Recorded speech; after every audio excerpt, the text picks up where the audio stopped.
Okay, I am back. Welcome. So in the previous video series, what was happening was I was struggling with the setup that I got, the STM32 L152RE Nucleo 64 board that I got hooked up to this OLED via I2C. Everything is powered by the 3.3 volt power supply. Everything except for this TMP36 temperature sensor, which I got powered with 5 volts. In the previous video, I had a separate slat, breadboard slat, that was a 2-rail for power and ground. It was a clunky setup, but this time I'm just using the same breadboard as I do for SSD32 You get the idea. If you don't, that means you haven't done any setups before. Anyway, yeah, I got the SSD1306, and in the previous video,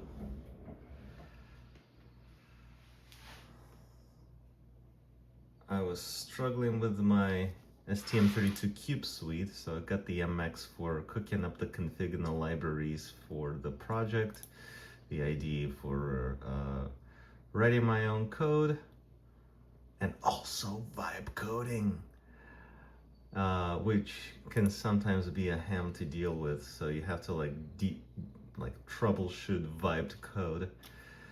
And I got the programmer, which is what I use for mass wiping the chip. So just like erasing all the code that is in the program memory of the STM32 L152 RAT6 microcontroller. Right now I'm not gonna touch the programmer in the interest of not wasting your time and making productive use of our time.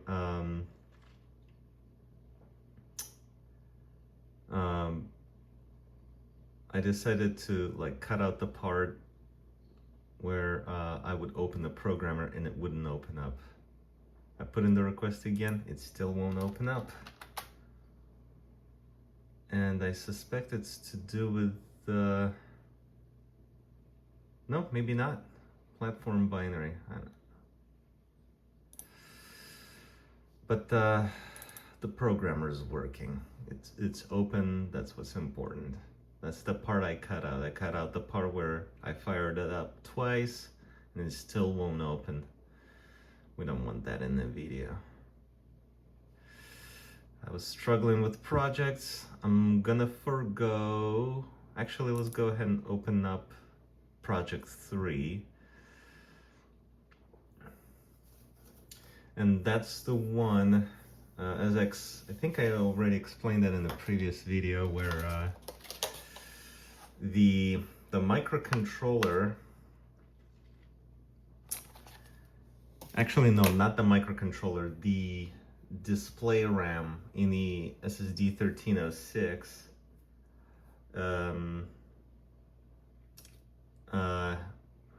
has a so the DRAM, the display RAM, is organized in pages. So the OLED is 120 by 64, and it is my understanding that the way that works is the display is organized 120 by 64, and the 64 rows are broken up into 8 pages.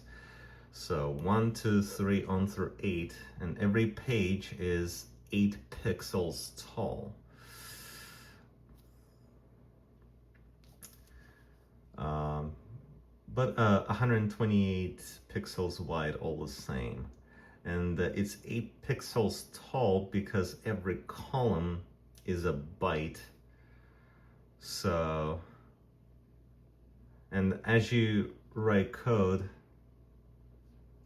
direct, very raw code without knowing what you're doing, without using Memory buffering without using memcopy. I'm still yet to look into how that works.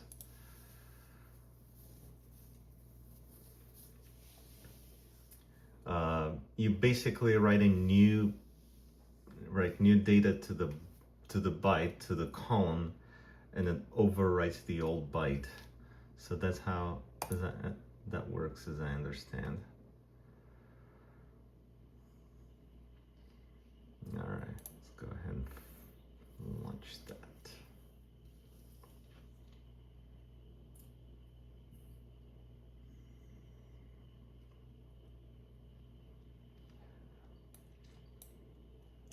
Searching for binaries, just let it do its thing, the indexing. And you gotta let it do its thing because you can't have conflicting operations like in the IDE, as I said in the previous video, what it will let you do is as it's doing the debugging, you request it to perform debugging, and as it's debugging, you can actually run the code, which is not good. It's not supposed to allow you to do that, because what's going to end up happening is there are going to be conflict of operations. Oh boy. All right, where are we? No, I asked it to open project 3. It opened the source code for project 5. So you see this is what we're dealing with here. If you're ever to work with this kind of tooling, I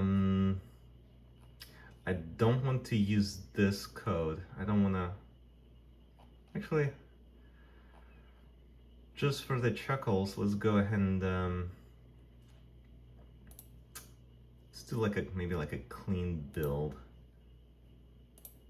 Let's look into main. Actually, it should paint a pixel. So yeah, so the previous video was just all failure, and I wasn't getting the results I wanted.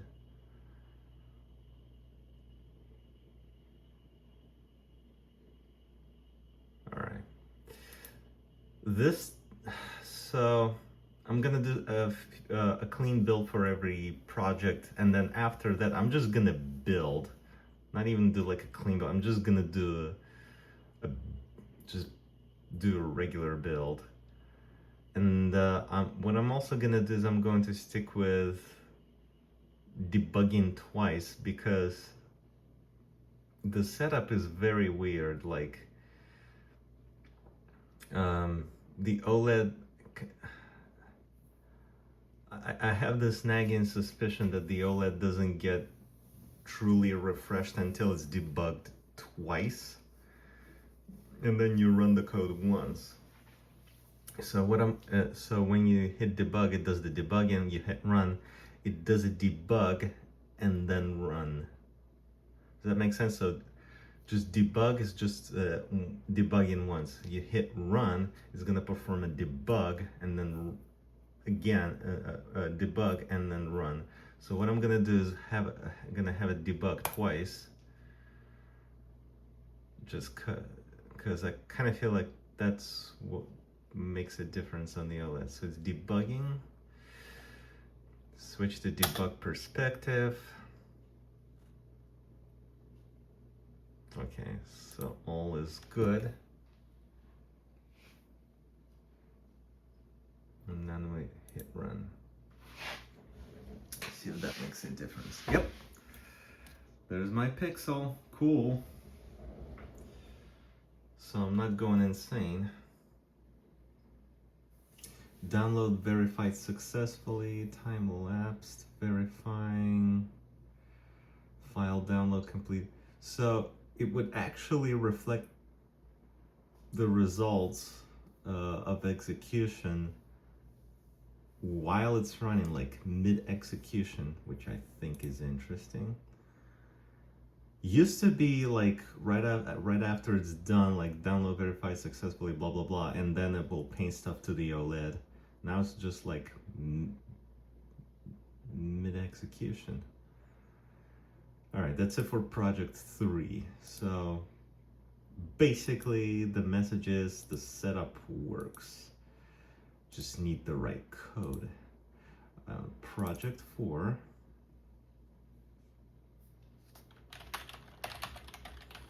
Am I using memcopy? I'm using memcopy. And I'm gonna include, just like the last time. By the way, that's of course what happens is when you reconfigure the project in CubeMX, it will make some changes in your source code, so it will wipe some of your include directives, which is it's a bit annoying. So yeah. Why would I reconfigure the project? Well, suppose I want to enable or disable the pins. Suppose I want to switch input to output or output to input, that sort of thing. All right. But when you reconfigure the project, it will make some changes in your includes list. So I'm gonna do stdint.h.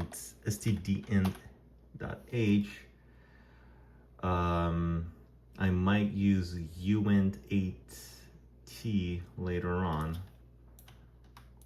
Might. Actually, for now, let's just, I was gonna edit them. I'm just gonna change it to string.h for, I think that's the one you use for memcopy. That's how I remember it the last time I ran it. So actually here, do you need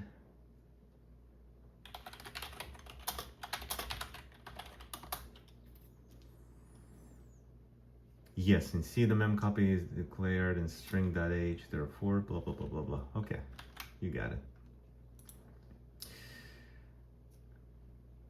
So string.h, save.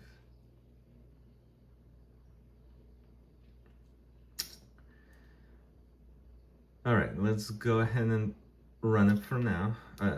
Because I've just opened up the project, let's go ahead and do a clean build.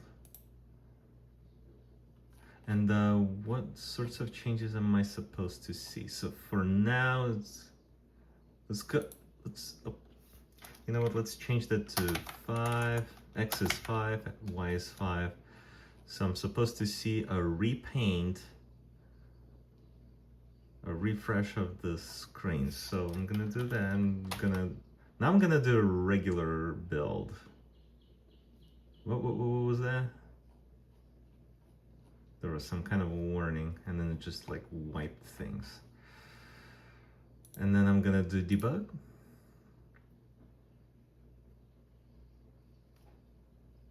Let it do its thing, switch to perspective mode.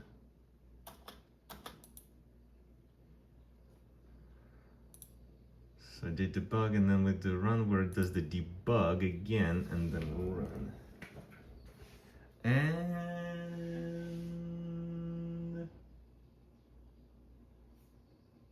nope, fail. It did not paint anything. Just for chuckles, let's do run again. I'm positive that's not gonna make any difference. And yeah. And I just noticed my LED 1 switched to solid red. So I'm gonna ask what that's all about.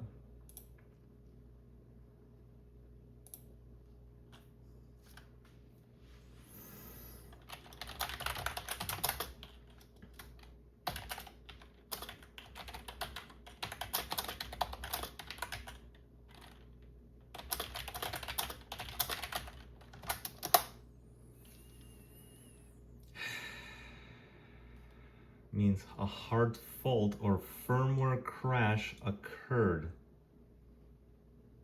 Of course. That's, yeah.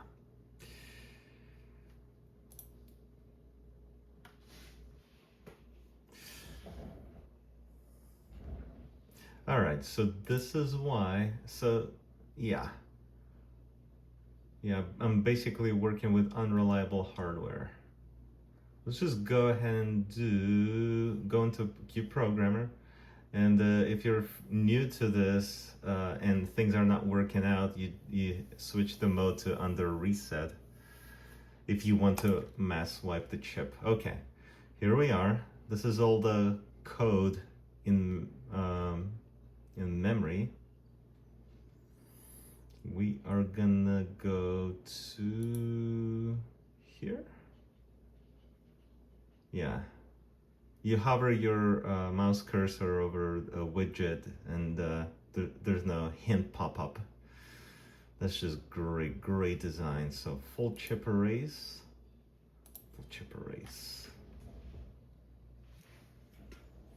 It's flickering red and green, so switching between red and green. Mass wipe achieved.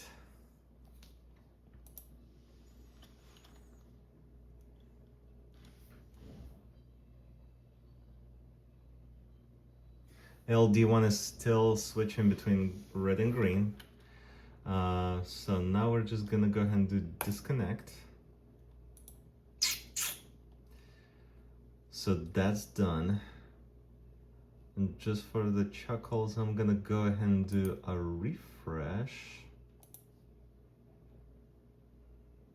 So maybe that's what you're supposed to do. Maybe you're supposed to wipe the chip every time you pull up a project.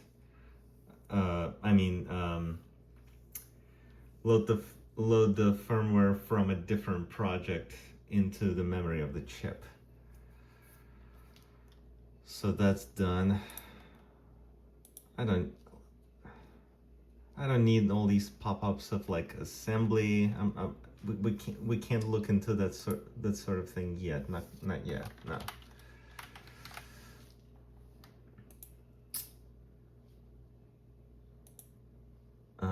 Okay, but the project is ready.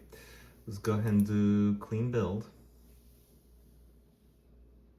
And what's the expectation here? We're to paint the pixel on the OLED. So we're going to do clean build. Then we're going to do debug.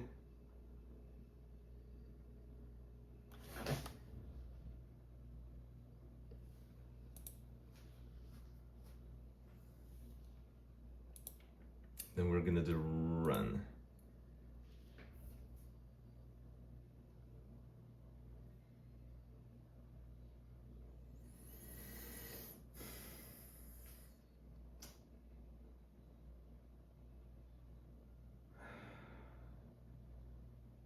LD1 is solid red again.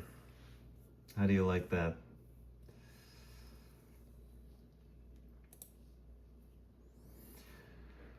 Means hard fault or firmware crash occurred.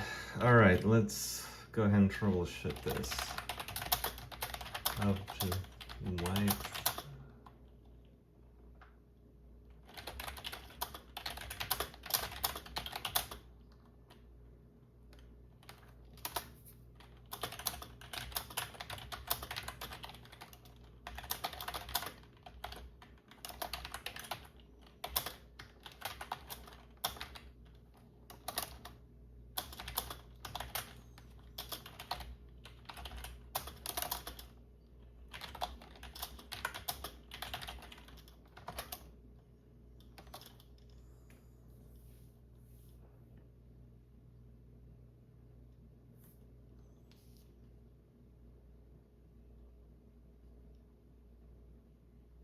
Immediately at startup, even after the rebuild.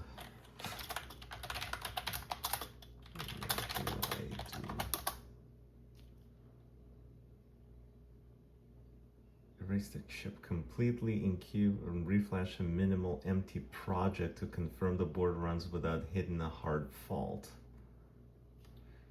Fine.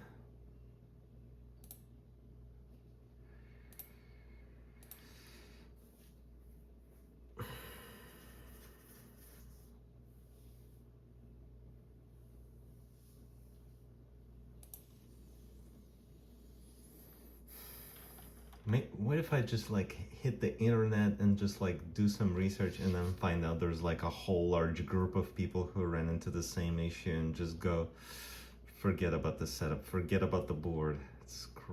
Yeah. All right, so it's wiped. Let's do a disconnect and let's run.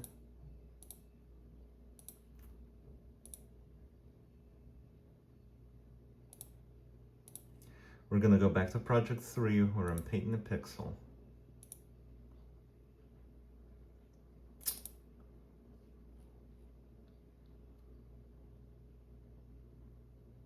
All right, let's do it.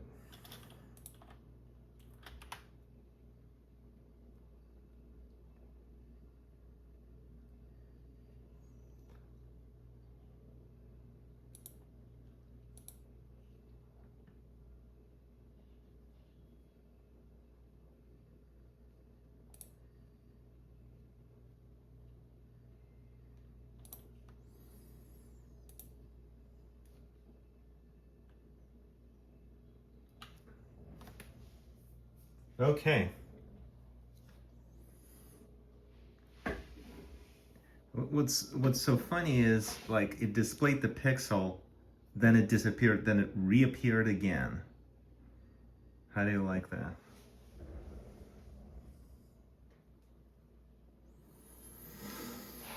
All right. Okay, so that's done.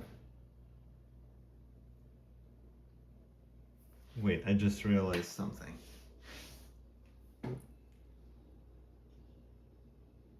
The LD1 is solid red again. Here's what I'm gonna do. What I'm gonna try.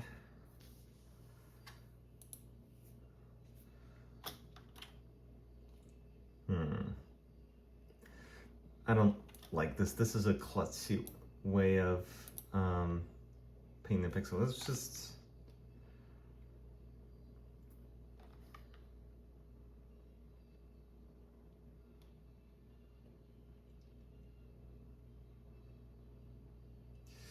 Yeah, first row, let's do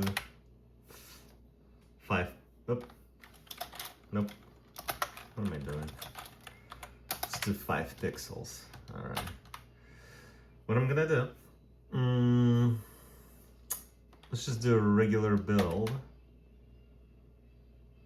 Okay. I'm gonna do debug.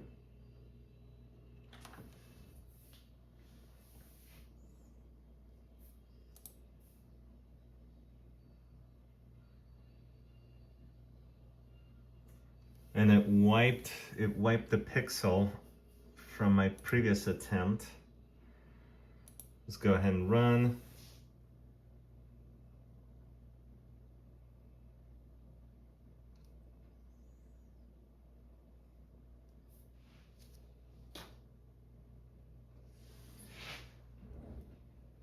So check this out. This is what we were dealing with. So we got so now we got a row of 5 pixels. It may not be so obvious, but you can see it's kind of a line. So it's 120 by 64. So yeah, trust me, it's a line. Looks like a line. It's like a dash. And LD1 is solid red. So yeah, sweet.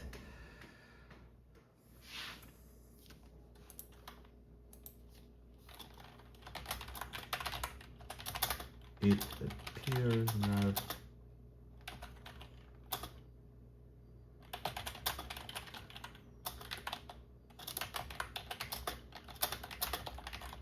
Just inspired once.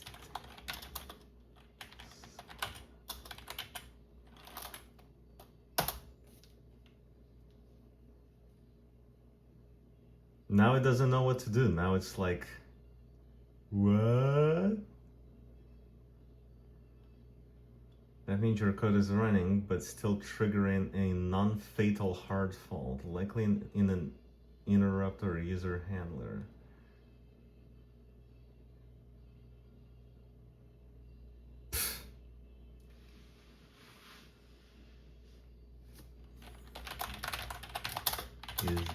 supposed to happen? No. A hard fault lighting that should not happen during normal SSD indicates something in your code or configuration is still wrong. My code or configuration. What could possibly be wrong in my configuration?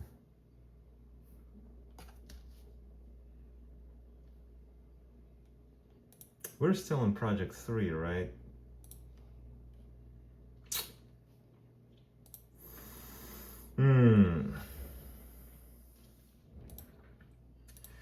Let's go, let's take another step back and go to main. What am I doing here? Actually, what am I doing here? Just nothing. Absolutely nothing.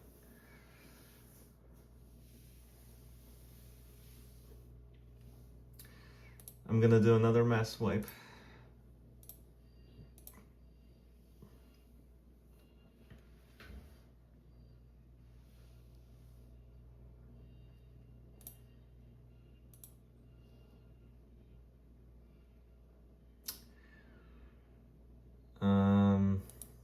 The config on this project should be just fine.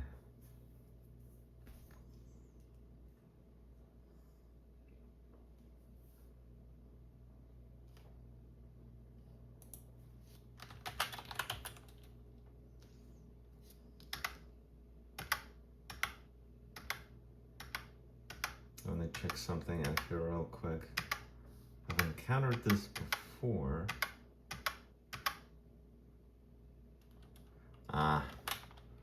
It's probably from a different conversation. All right. No matter. All right.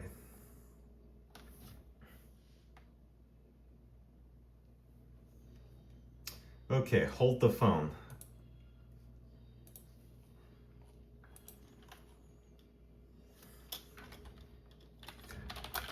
So check this out. I just performed a mass wipe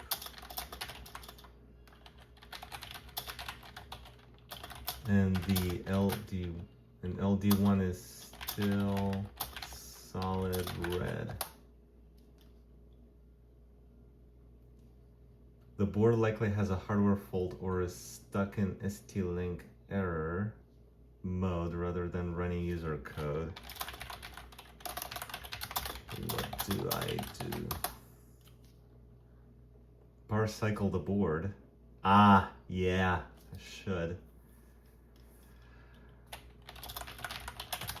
What is the wait time for the power cycling? Unplug it for 3 to 5 seconds before reconnecting. So power cycle the board. Update, reload the ST-Link firmware.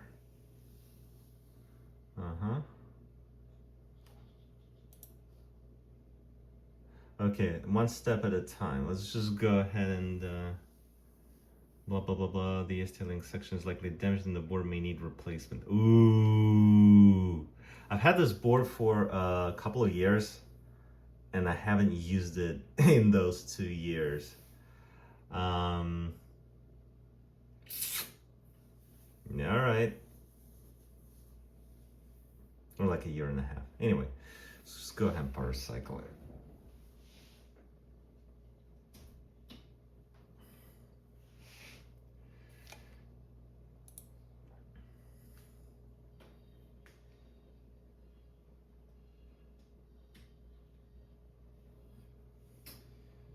So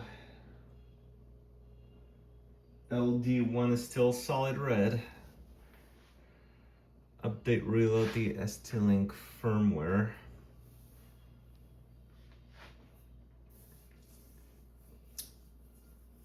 It will probably ask me to do a mass wipe or something like that. Combat music, nah. Let's do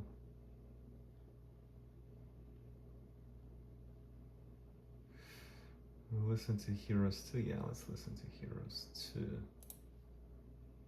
Price of Loyalty. Nah, we're gonna go from the very beginning. Oh yeah, that's better. So, update reload the ST-Link firmware. Does that entail the mass wipe? I need to get clarity on that. How do I update reload the ST-Link firmware in the programmer? Top right configuration. Top right, ST-Link configuration tab. Firmware upgrade, then press upgrade. It's not the drop down, is it?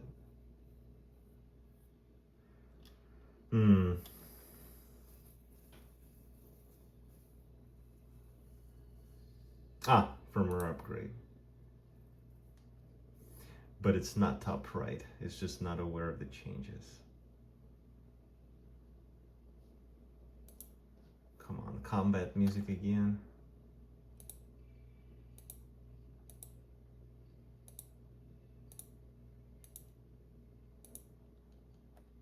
Yeah.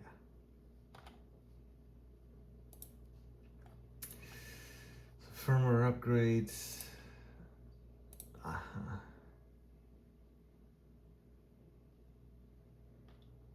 Oh, I should connect it first. I should connect it in the programmer, just to be clear. Like it's physically connected. I've got the mini USB in there, but I need to connect the board and bam.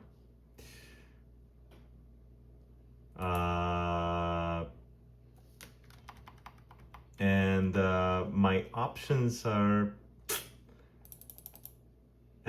as we'd say, they are grayed out.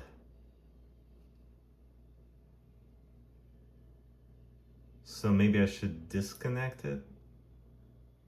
But it's, let's see, target voltage, firmware version.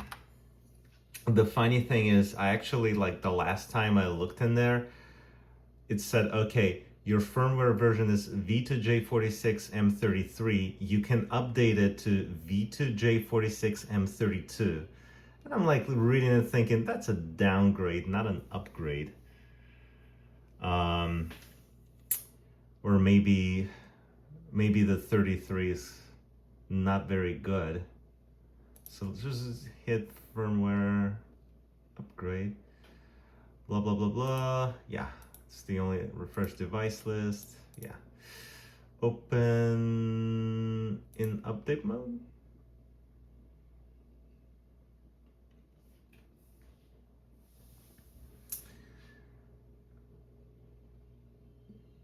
Yeah, maybe this version isn't very good, and we're just gonna have to like roll back to M32. So let's just go ahead and maybe do this upgrade.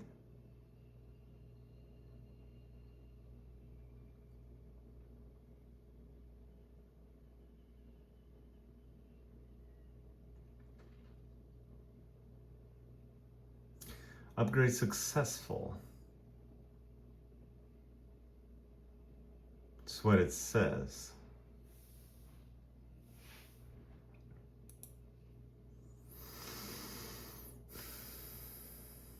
Current firmware, blah, blah, blah, blah, blah, blah, blah. Close. And it's still showing firmware version.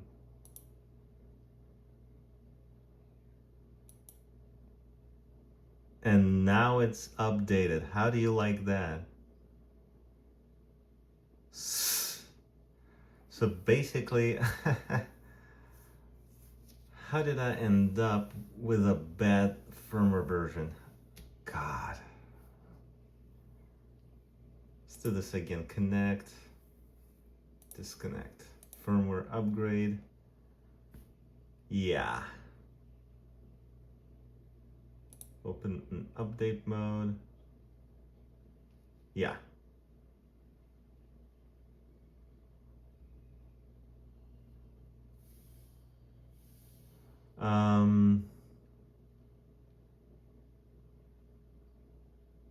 I don't know why it was grayed out. I don't know if it's okay if I just leave it in update mode like that. Let's try it. Close it out. Okay. By the way, you can't hear it because you're not supposed to hear it because I'm listening to copyrighted material. I think I am. I don't know if it would be a problem. Because technically, I think Ubisoft owns the rights to this. Alright. Would be interesting if I put some video game music in the background and it would not know what to do. But who knows? Maybe I get sued by Ubisoft.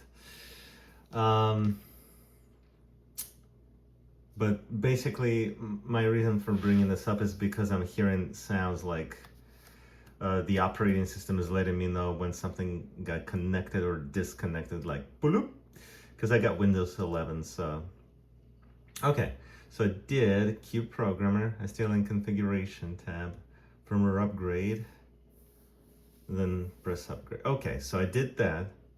Back to the list of steps, and if LD1 stays red, the ST-Link section is likely damaged and the board may need replacement. So, but that's what ChatGPT said. Let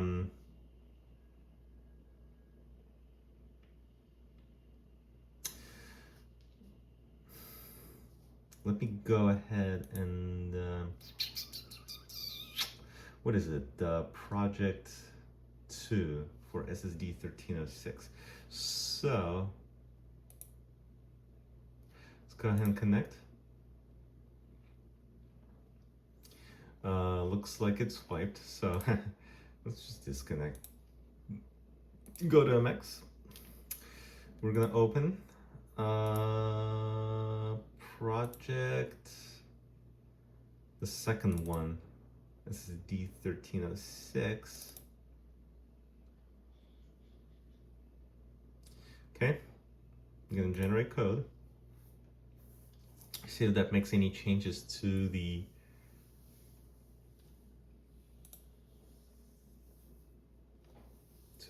project. I'm gonna go ahead and close this source file. We're gonna open main.c of the second project. What's the expectation there? It's gonna do nothing. So basically, this is like my like a refresh project, a project where I'm just like uploading. Let me go ahead and take out all the SSD1306 stuff.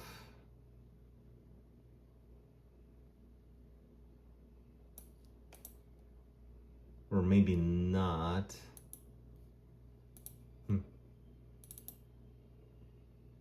I know it's kind of confusing how I previously labeled my projects. That's just kind of what you do. You start with breaking eggs to make an omelet. So project 2 is the one where I'm working with pin 5. That's PA5 on the board, and it reflects what you have on LD3, LED3. It's either flash or solid green, or or just solid, whatever color your LED is that you're using, that you got hooked up to PA5. So just like solid or flashing LED.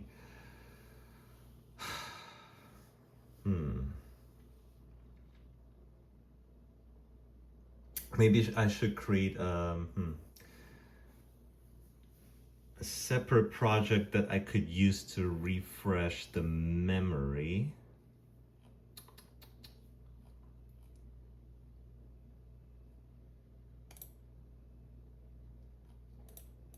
That's interesting.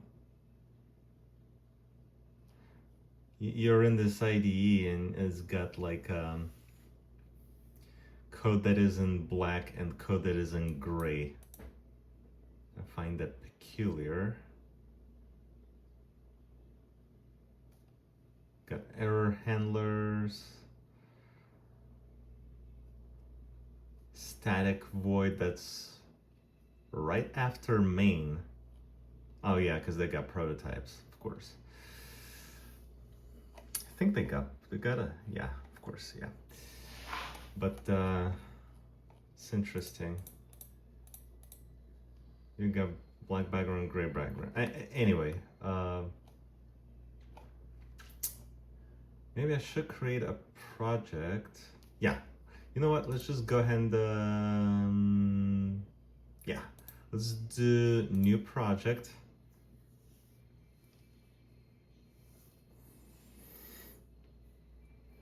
And I'm just gonna do STM32 L152 RE-T6. That's my target microcontroller. Start project. I'm not gonna do initialize all peripherals with their default mode. I don't remember you asking me that before.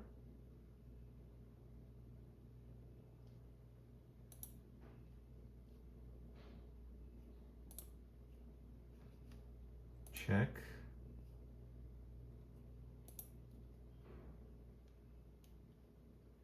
Yeah. Okay, I don't remember it taking me to board selector. This is interesting.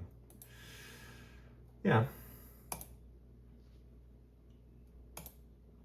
Initialize all peripherals in their default mode.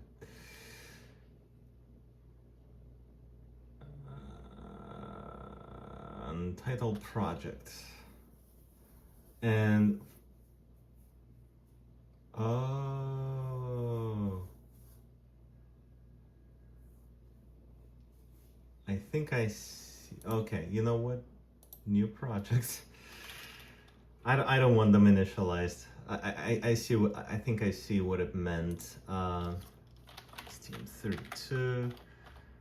No, we just want to do everything clean. Not that I'm particularly concerned about power consumption, to be honest. Yeah, start project. No. But look at that.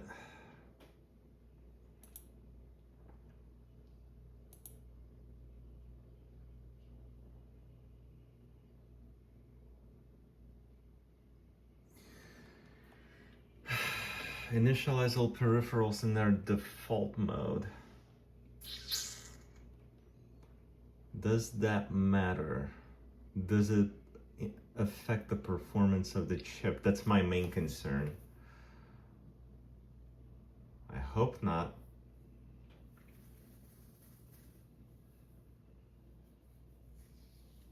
So is the question regarding, like, do I want to initialize peripherals or do I want to initialize them in the specific mode, the default mode?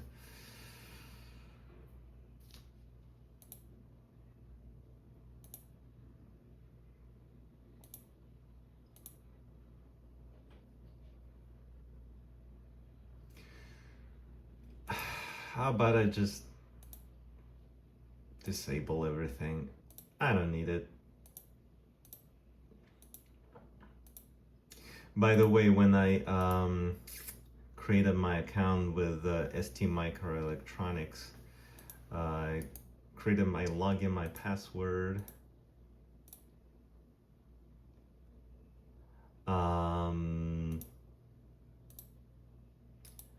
it switched from English to I think simplified Chinese. That's how their UI works. You create your account, all of a sudden everything turns to like, yeah. So just to give you an idea of what we're dealing with here. Okay. I think that's good. Everything is cleared out.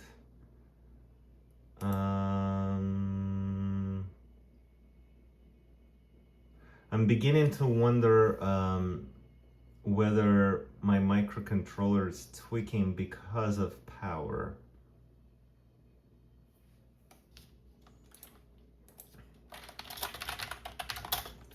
Why is power consumption a concern with an MCU like the STM32 L152 R86?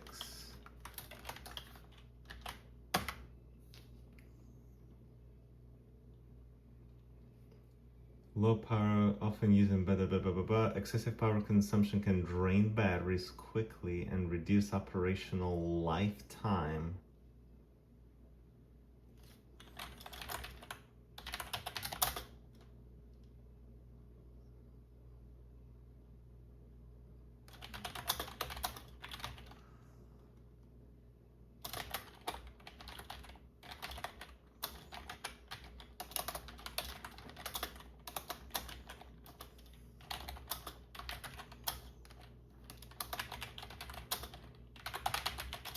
System performance depending battery or depending on the integrity of the MCU. Refers to how long the system can run before the battery is depleted, not the okay. So basically we're doing like, I guess I'm just gonna do like a whole hour or less than an hour or more than an hour of just like debugging my setup. Okay. We're just gonna call this project MCU refresh. Cool. We're not gonna do anything for connectivity. Clock configuration, we're not gonna touch that. We're gonna do application structure.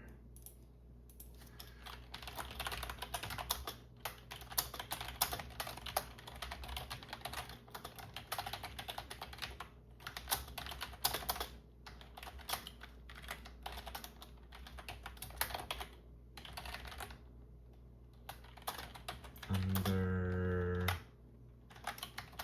project manager.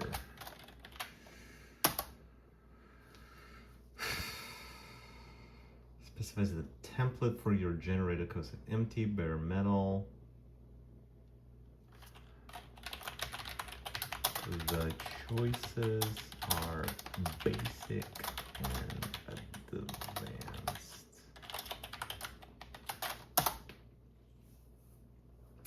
Basic generates a simple project with minimal code, additional file organization, comments, and optional middleware setup. Okay.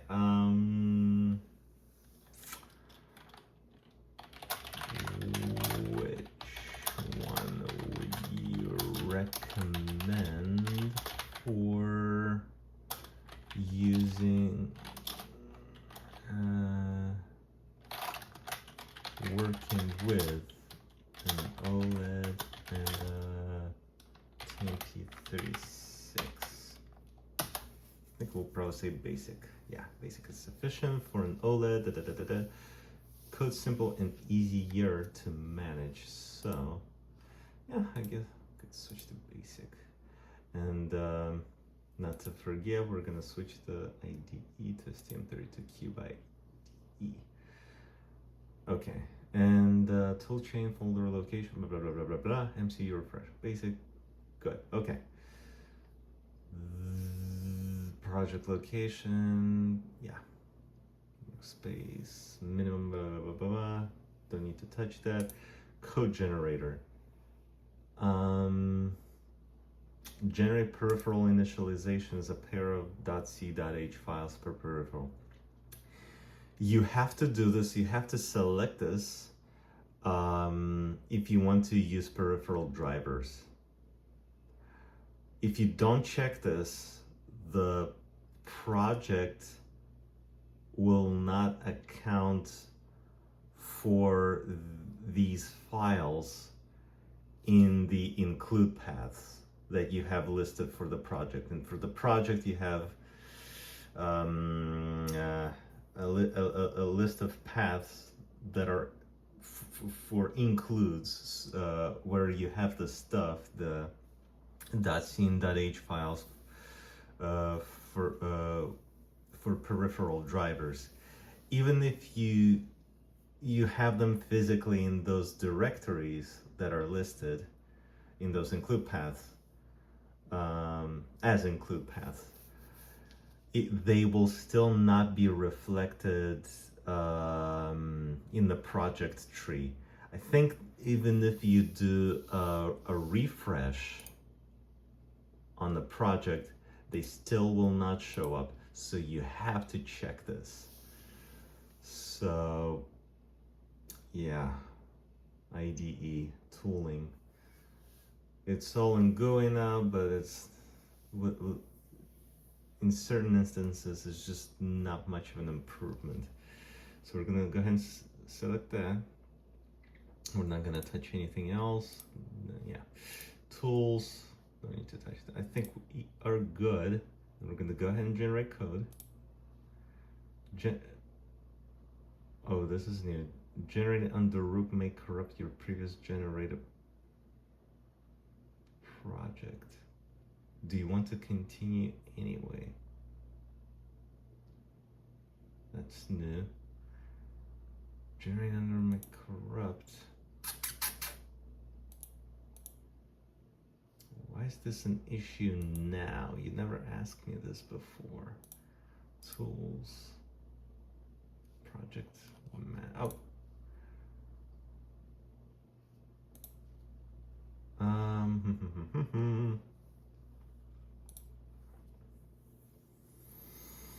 Are you working with the IDE? Close project. Can select them all, right? Oh yeah, I can. Okay. Close projects plural. Okay. So you can do that.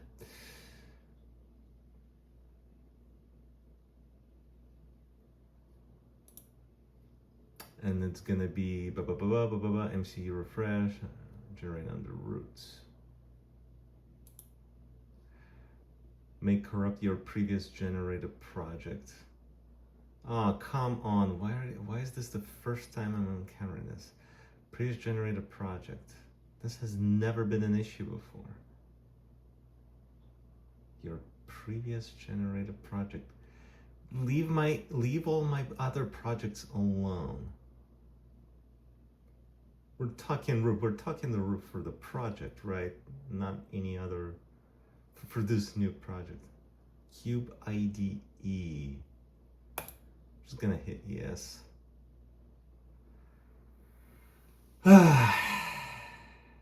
Open project.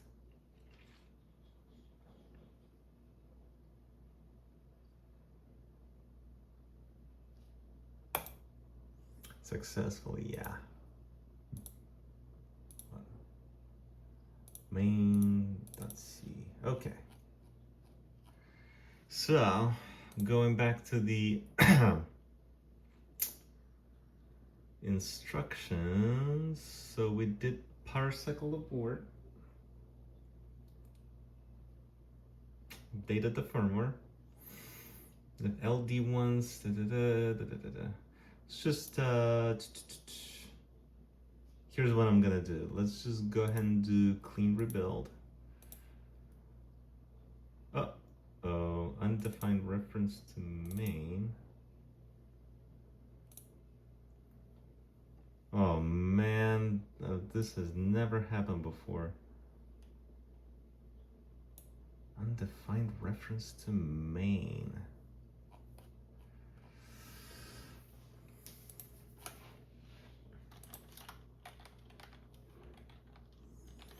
I generated a new project, but now, and by the way, I don't know if you can see this, but the path I have here, it's in my D drive. This should not be an issue. I already have all these other projects working, like situated in the D drive. Why the D drive? Because I am low on storage in the C drive. 22 gigs. Yeah.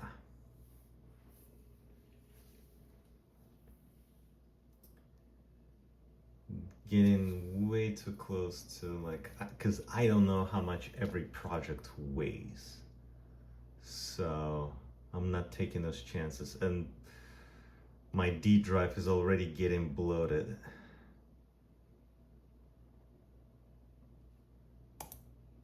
Yeah, the way I see it is that we live in the age of bloat, where people just create applications that will produce bloat for you.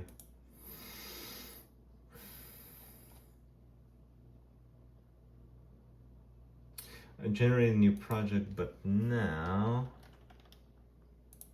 this should not be a problem. Undefined reference.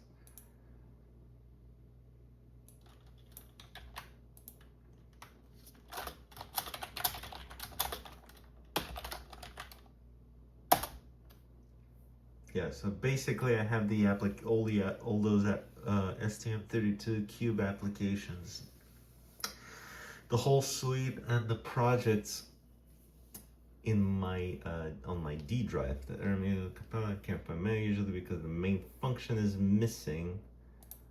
Is this true? But what in the name of? Oh man, why would you do it like that? That is a first. Think about it. You generate source code and you don't have a main. This is absolutely ridiculous. Is it because I have it set to... Wait a minute. Do not generate the main.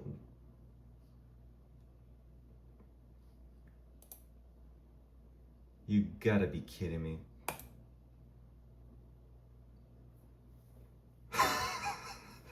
Why would you not generate a main? I don't get it.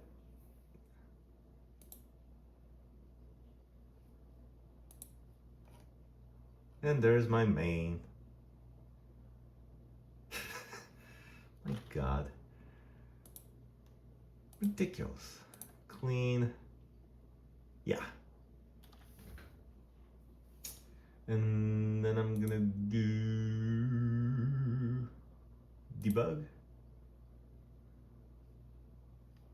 Yeah.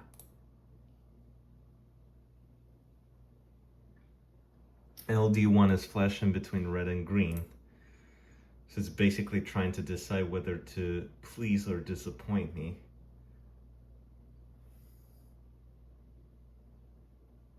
And it's still flashing between the two colors. Let's go ahead and hit run. That project where you're just gonna be doing nothing. And now LD1 is solid red. How do you like that?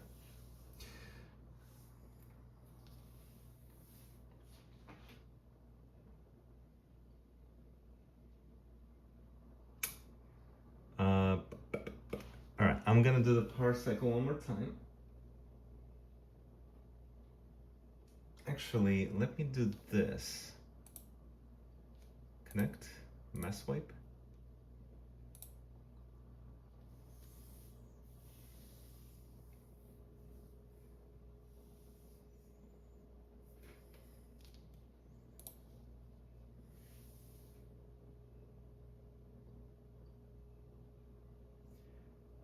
switches between red and greens, and then it kind of stays in solid green, and then back to flash, and then back to solid green. Yeah, whatever. I think what I'm gonna do now,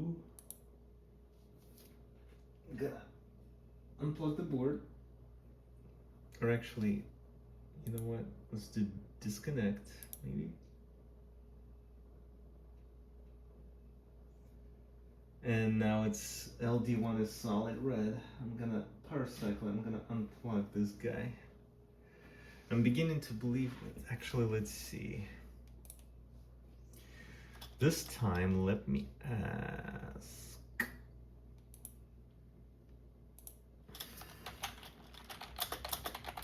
Power cycle the STM32 SSD Nucleo 64 board. Physically disconnect and then reconnect the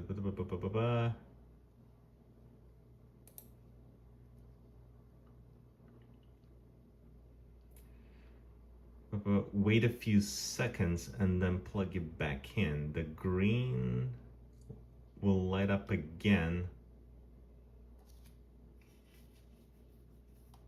So LD3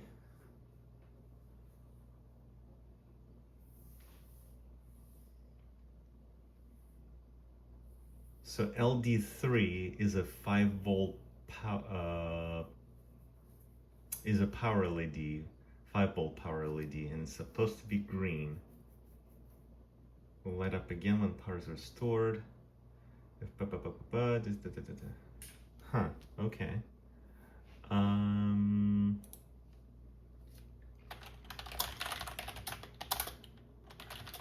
Does it mean for the LD3 to be solid red? The board is turned on via code, not a fault.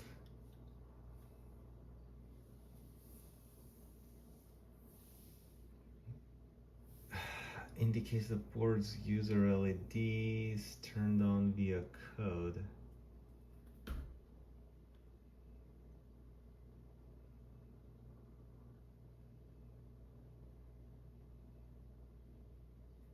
The board's user.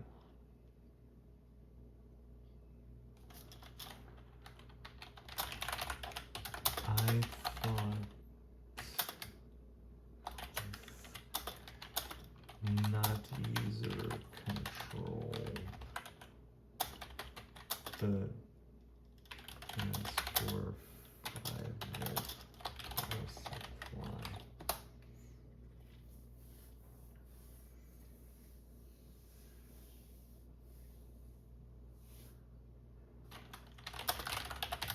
But why is it my LD?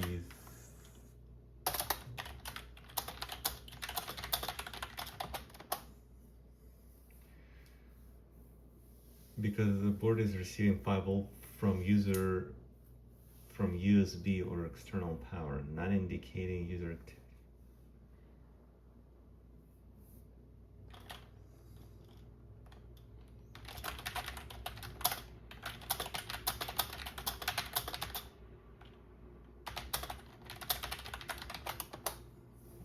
What does it mean for it to turn green?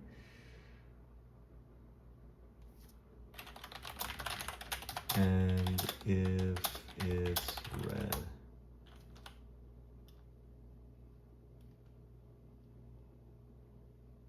I see. So here green and red mean different things. So green means via USB,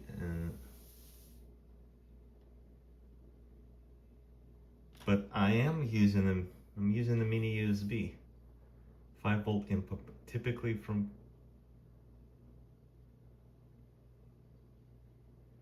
and the 3.3. Oh man.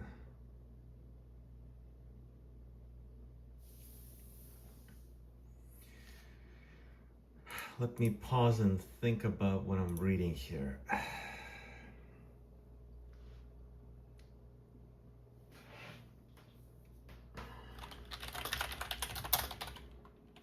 Seems like there's no difference between LD3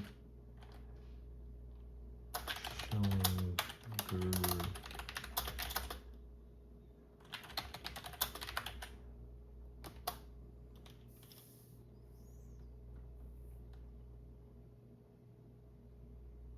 It's just a visual feature of the LED and doesn't.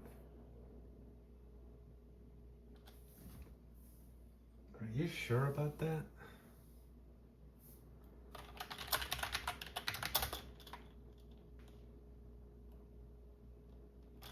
But why have it in two colors? Provides a quick visual cue of power source or status, making it easier to distinguish different operating conditions at a glance. That doesn't answer my question. You know what? Functionally, both colors just indicate the board is powered.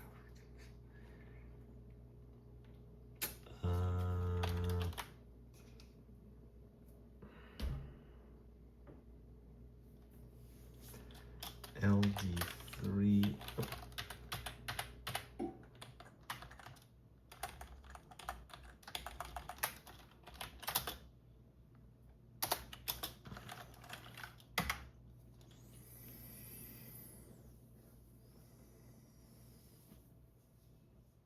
And this is why I use LLMs, because sometimes Google just won't do.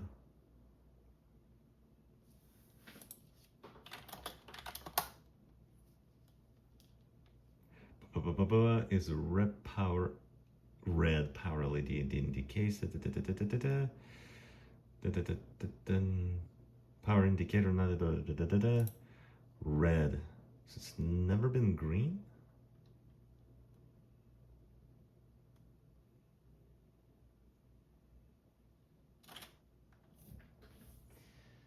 That actually makes a lot of sense because it's not a photo, what do I call it? Photoresistor.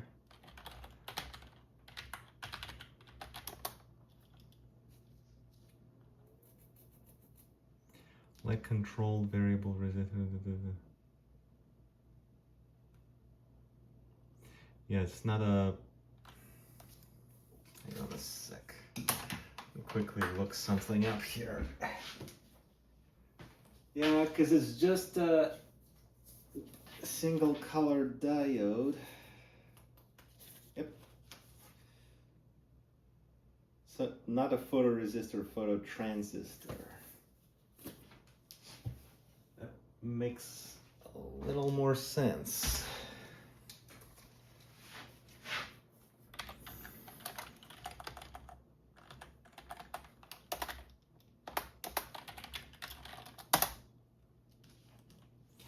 Yeah.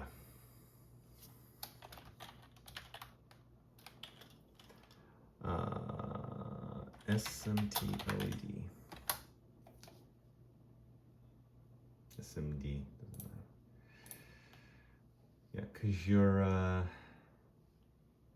LED3 is basically kind of, it's a little thinner than that, but it's a single color LED. It's not supposed to be green.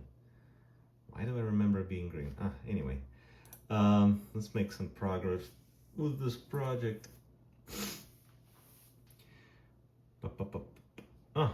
It blinks, remains red. Something in Turkish.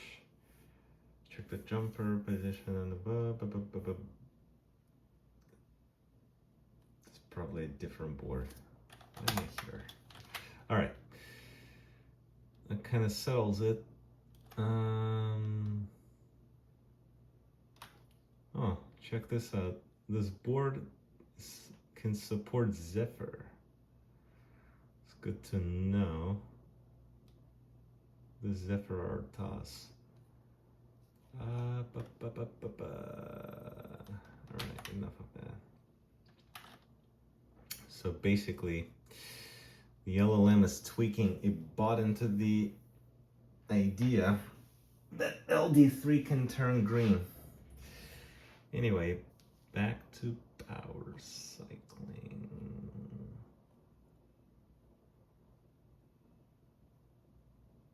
Just want to make sure I don't miss anything.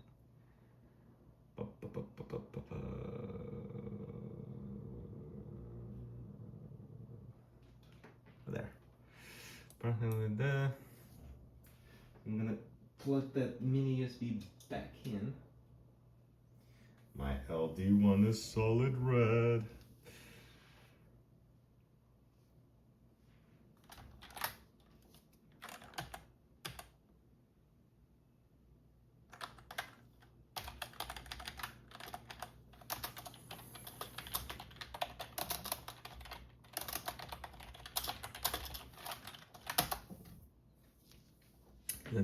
That indicates an issue with the debugger not communicating with the host PC. Really?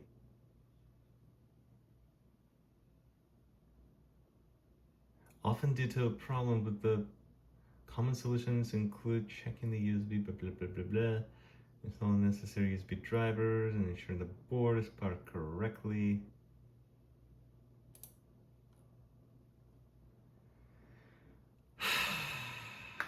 I think there's something wrong with the LED driver. Kind of feel like I'm not here to build anything with this board. And just like the whole point of the board's existence is to troubleshoot it. Just troubleshooting the setup. Securely plugged into the blah, blah, blah, blah, blah. CN1 connector.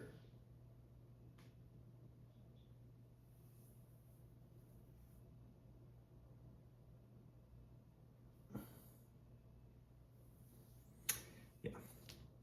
Install drivers, blah, blah, blah, blah, blah, blah, blah. Check the USB, install driver, make sure the correct driver for that are installed on your PC. You can find these.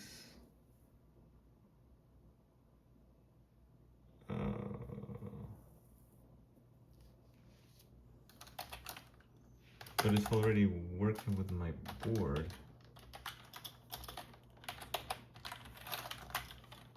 I thought I had all drivers installed. To install it, on way you need the USB driver. It's recommended to install the driver before connecting the board to download the driver.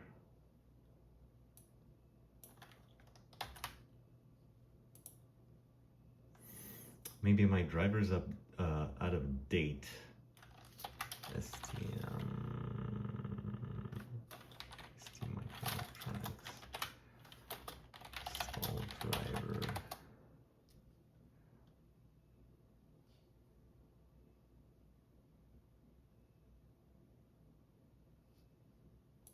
Put the music back on.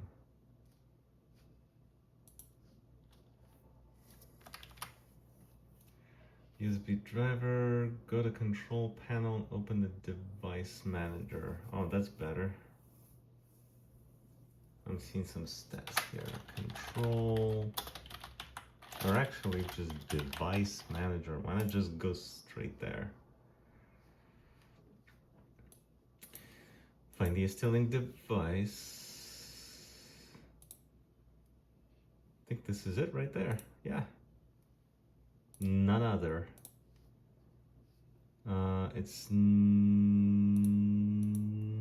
else here. It's just this guy. The unknown. Mine is not unknown. Mine is known. Right-click the device and select properties.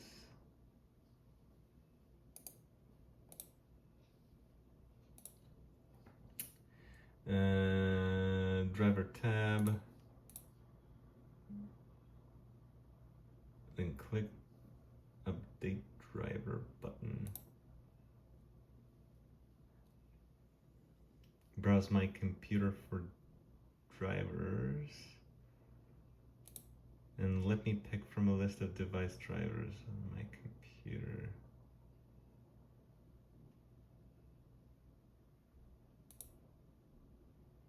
browse for the .in driver file.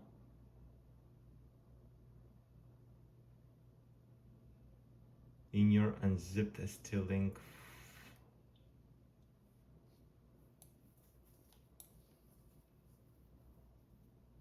Oh, so first I have to download it. So unzipped ST-Link folder.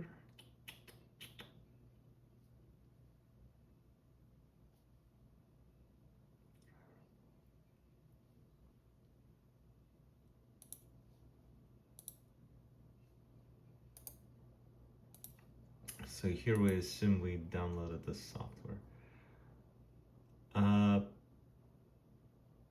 Hold the phone.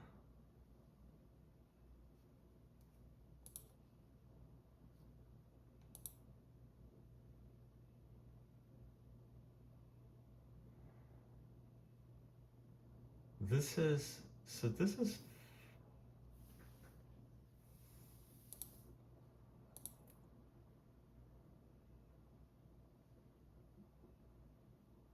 yeah, I think I should be fine. Or maybe, no, maybe it's out of date.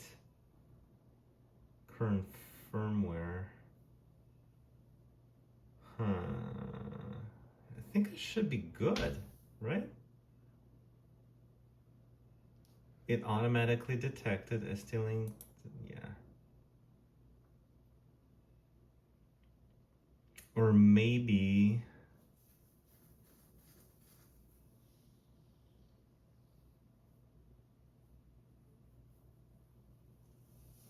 oh, how about this?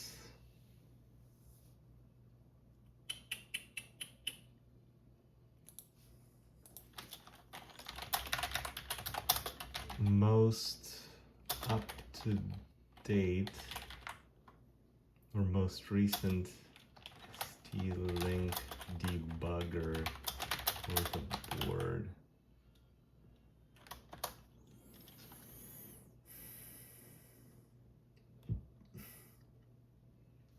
ST-Link -v3. I see now.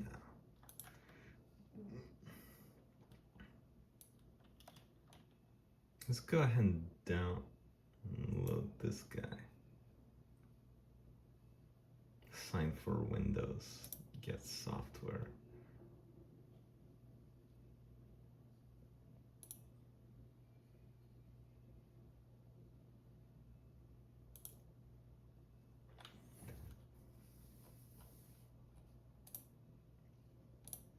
Log in.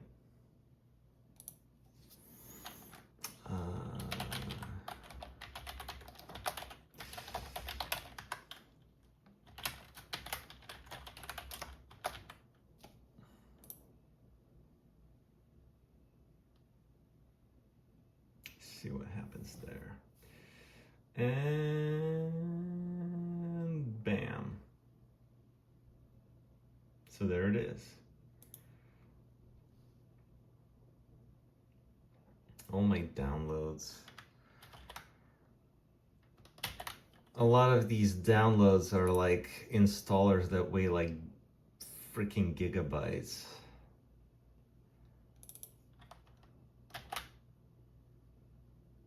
And move 12 items.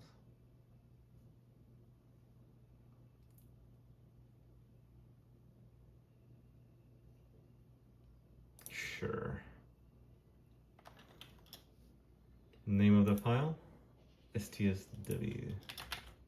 There it is. All right, take that out. Back to you. Okay, this looks different. There, this guy. Yeah, okay, that's better. See more. Oh boy, it's quite a ride.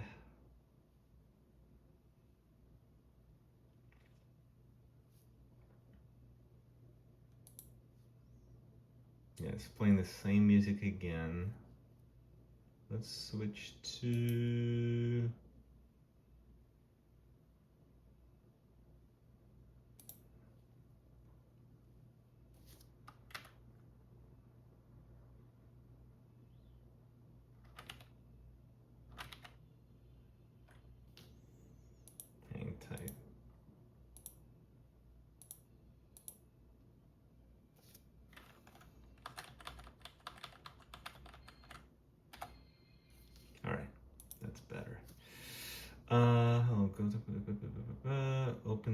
device manager.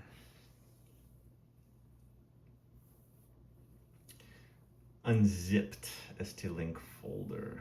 So let's go ahead and unzip. Yeah. Show extracted. And it says inf driver file.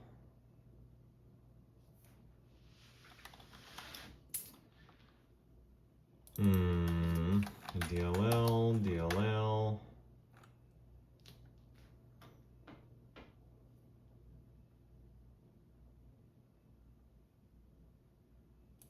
I need to get some insight, get some clarity as to how to proceed. Actually, yeah. No, that's not necessary. Let's do...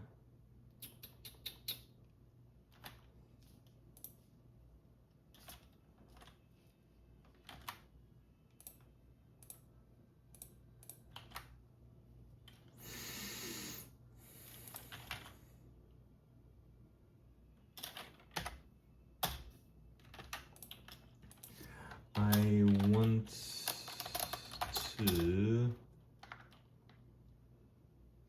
upgrade the ST-Link debugger for the board, and I've just downloaded.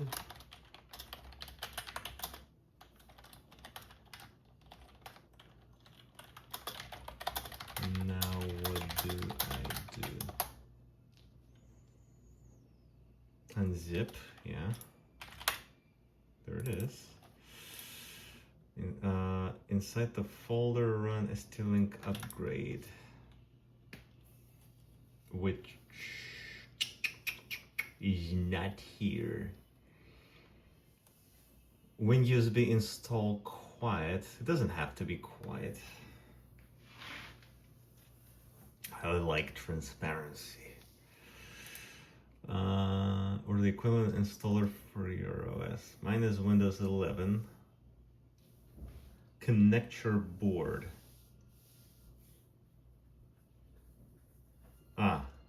Let's disconnect it first.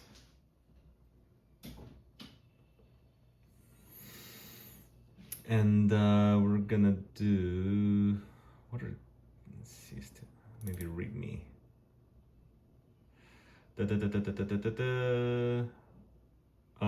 Windows 10. Windows 11 is a, hopefully it shouldn't be a problem. We'll see. Install the driver, there we go. Run ST-Link when USB install in admin mode before connecting. In case of any issue, it's also possible to run these. Okay, so these are just like x86 for 32-bit. Yeah. Okay. Good to know. DP. So ST-Link when USB installed .bat, the batch file. Run as admin. Run. Yes. Next. Finish. That's it.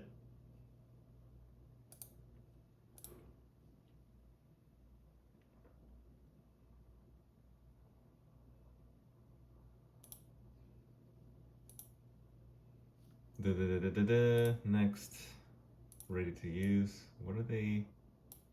Hold on. I can't expand it. STM when USB still think.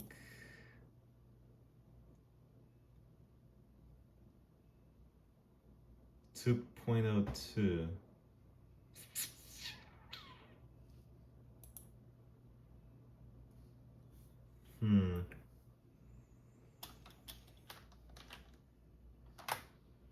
ST-Link.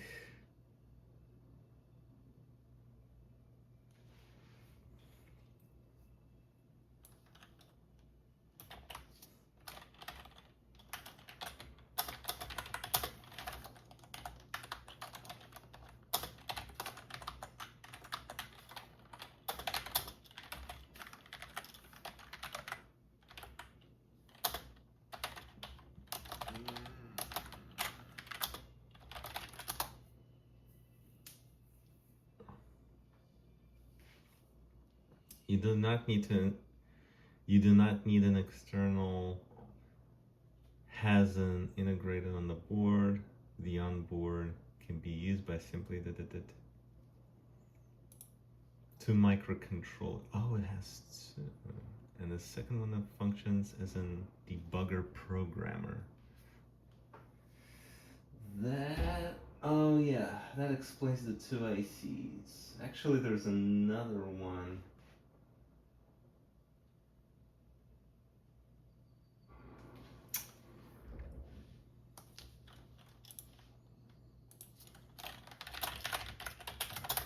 What if there should be one holding the cable in my mouth on the board? Solder bridge on the nuclear used to configure certain board. Solder bridge? Let me rephrase this. I see.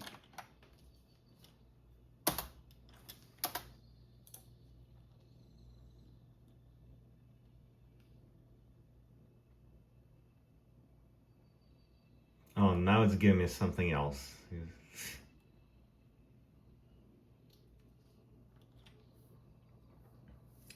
Handles the debugger.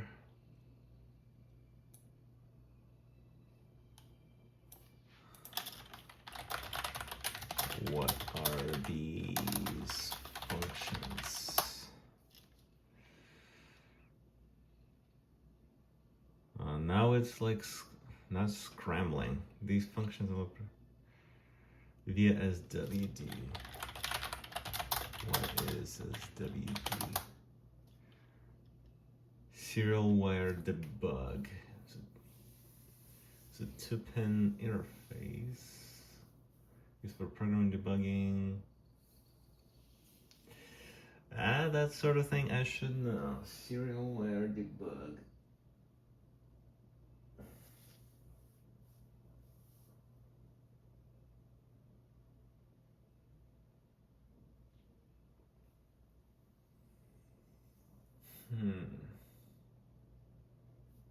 I see now. So basically it takes USB signal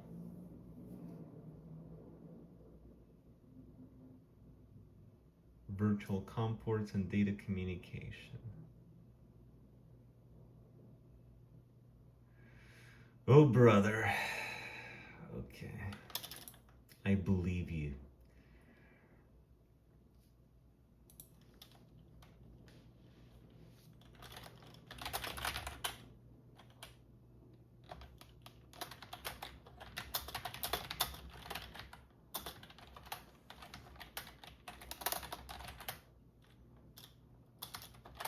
What's it called?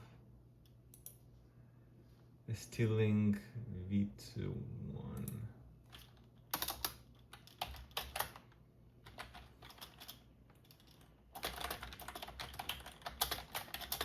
Assuming now need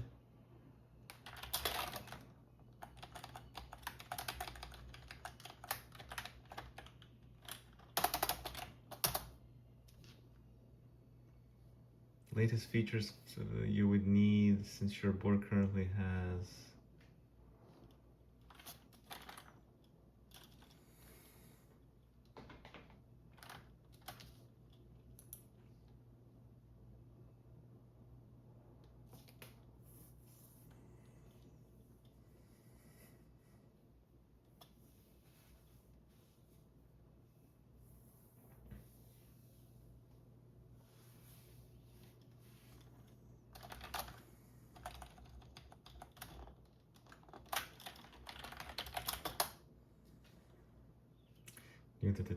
microcontroller features known blah blah blah blah blah. The necessary software components, not a V3. The necessary.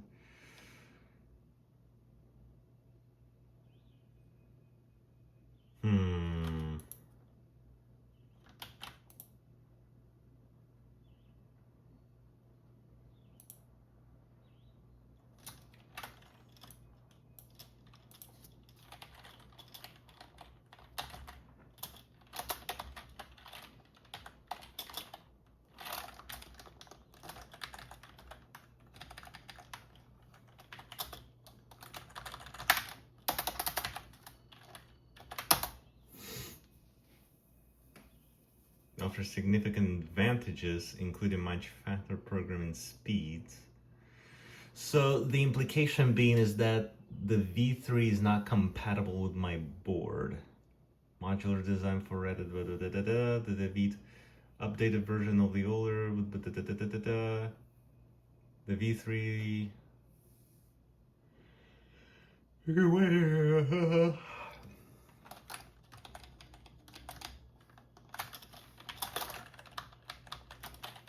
Compatible.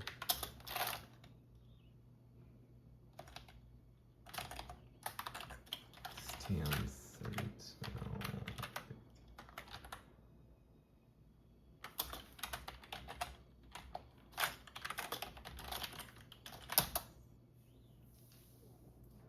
No. Use it on board. So basically what it comes with, what the board comes with on it stays on the board, and there's nothing you can do about that.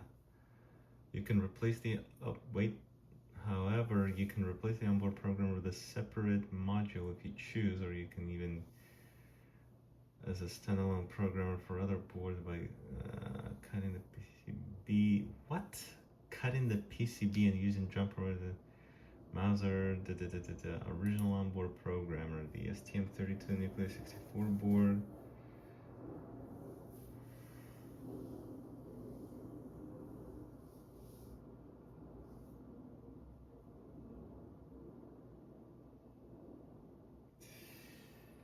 Oh boy. You know what? Make of this video what you will. Basically, you're getting a taste of what it's like working with these setups. Perhaps the next best course of action for me is to stop making videos where I suffer the pain and actually just focus on what I've actually accomplished with these boards. With this setup. With just setups in general. And the different boards. Yeah. It's not like my mind isn't all together. Or maybe it isn't. Anyway. It's 4:40 a.m. I woke up early.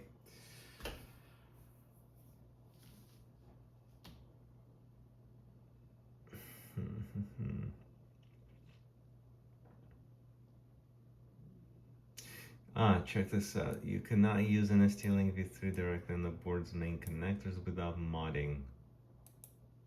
ST does offer standalone modules. Seems like a bit of a hassle. I just want to show something on the OLED. I'm actually getting results just with how that board is. Even when the LD1 is solid red. Here's what I'm gonna do. I'm gonna just go ahead and close this. Because this is too much of a chore, honestly.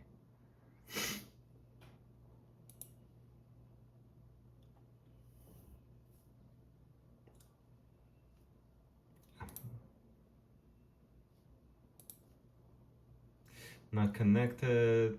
I'm gonna minimize this kid.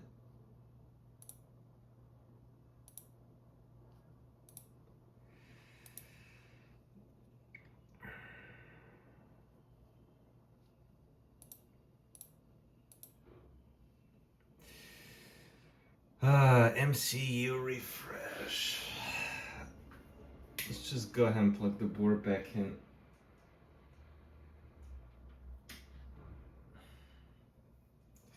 LD1 is solid red. We're gonna do a clean build.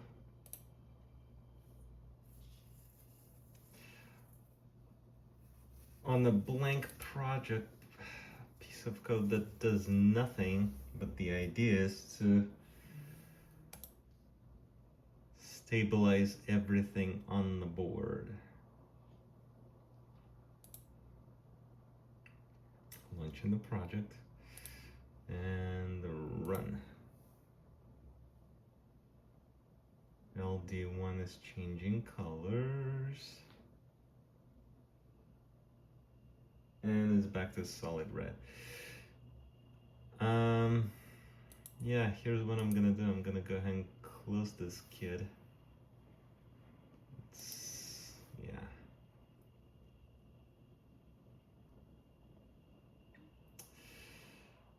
Let's go ahead and open project 3.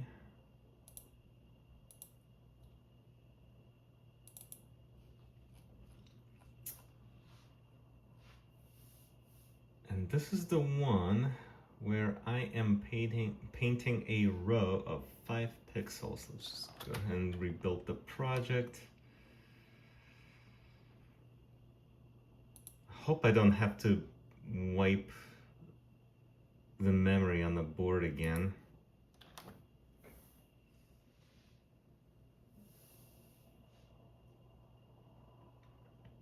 You're opening a large file. Yeah, really.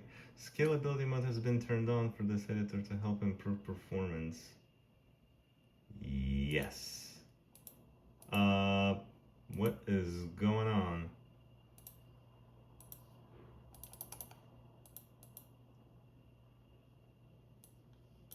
Switch. Yes. So this is interesting. It's stacked prompts. I cannot answer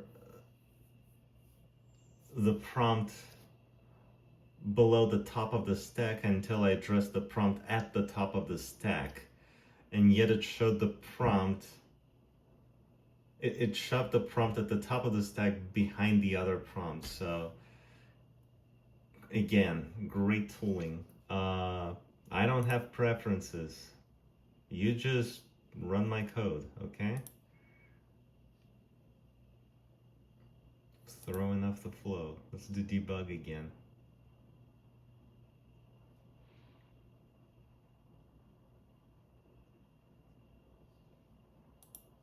And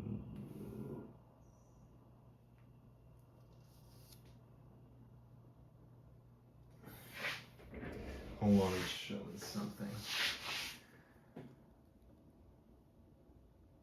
And that looks to me like 2 pixels. Let's look at my code again. Run. See if that makes a difference. You're supposed to show 5 pixels, not 2. Okay, that is a change.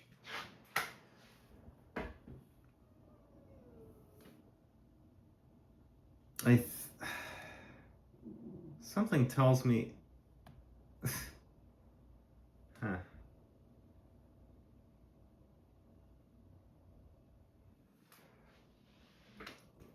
Here's what I'm gonna do. I'm just gonna ignore the whole solid red LD1 thing and just continue playing by ear so I can get something more interesting on the board. You guys didn't get to see the smiley face in my very first video, did you? Yeah, probably because it's blocked because of the copyrighted content. But that works. Let's move on to project 4. And what do I have there?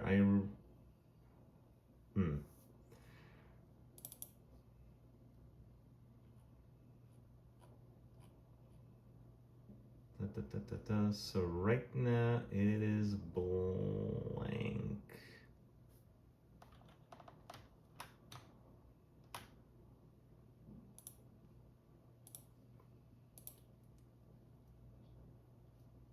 I'm gonna try something here real quick.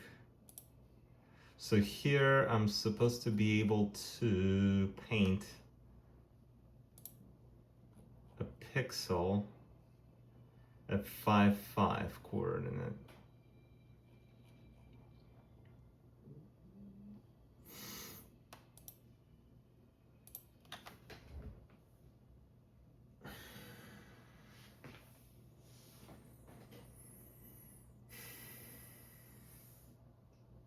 and it's not showing anything, so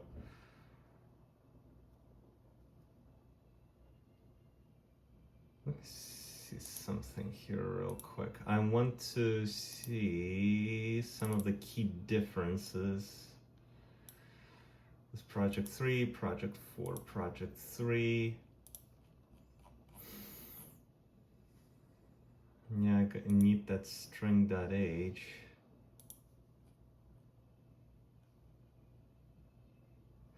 Yeah, this, just to be sure, I'm assuming I do not uint.h for uint 8 square t. You still need it.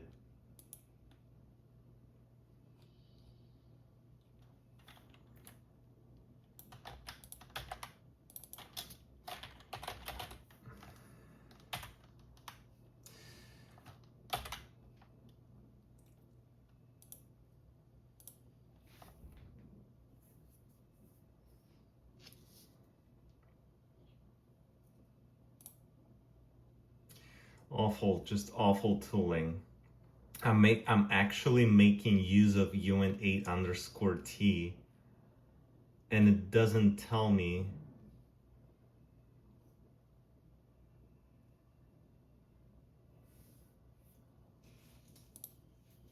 Hopefully that makes a difference. Let's see.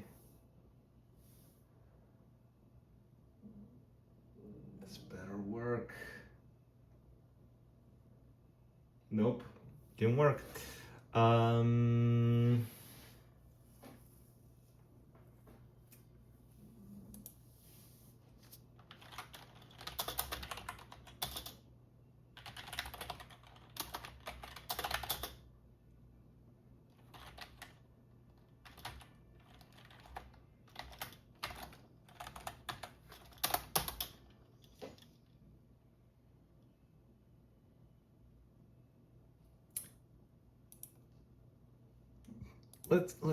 Let's try something here real quick. I'm just gonna go ahead and uncomment this guy. I'm gonna do a clean build.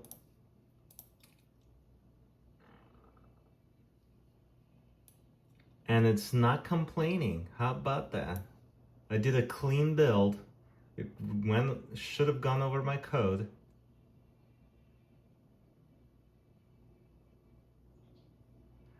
And it's not complaining.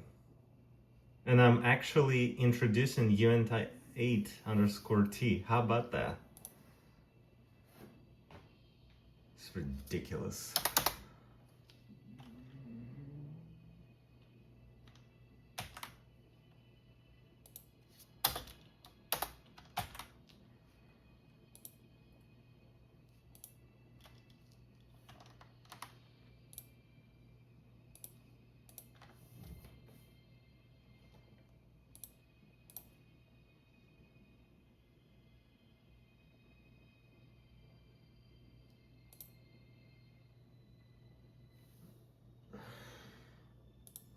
I'm not seeing anything on the board.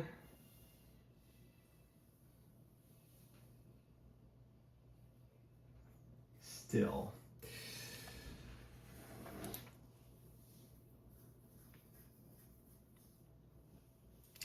Yeah, I think the function is bad.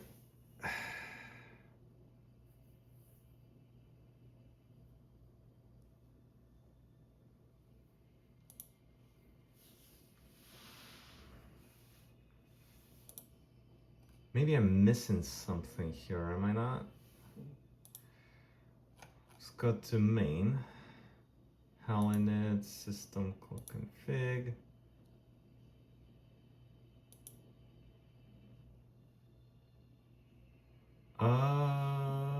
Maybe that's the problem.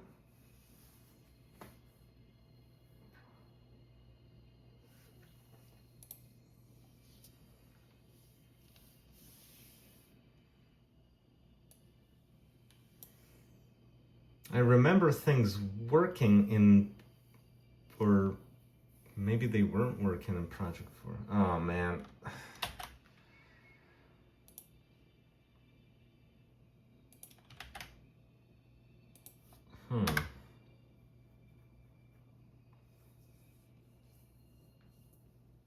Maybe it's time to really like start keeping tabs on what I do in these projects.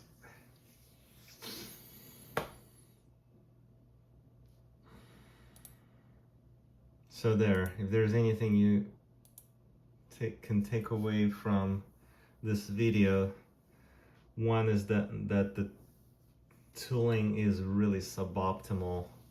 The the STM32 Cube toolchain is really suboptimal, and you keep tabs on what you do in every project.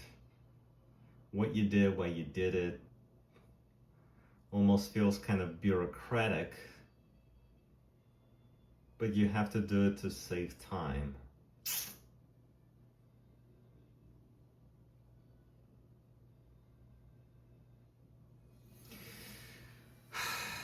Okay. And maybe this is what happens when you go to CubeMX. You go to Project Manager, you select Basic. Actually, let me look into...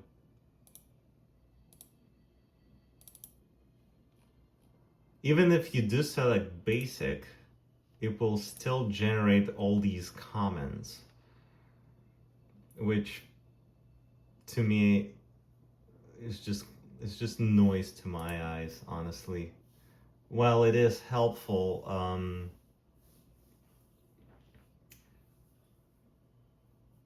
sometimes it's noise, sometimes it isn't. It's weird.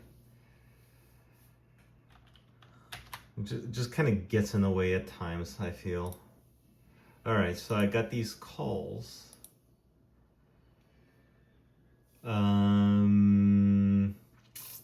What else? Definitions. Do I have init and clear? Why are they removed? Why did I remove them? I didn't remove them, did I? Or maybe I just didn't include them in the first place.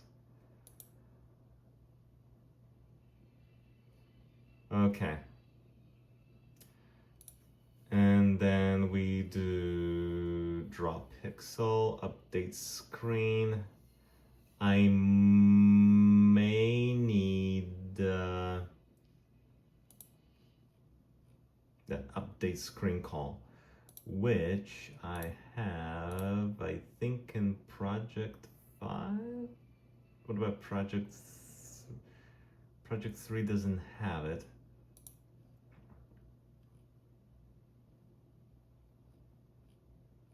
Draw pixel, update screen.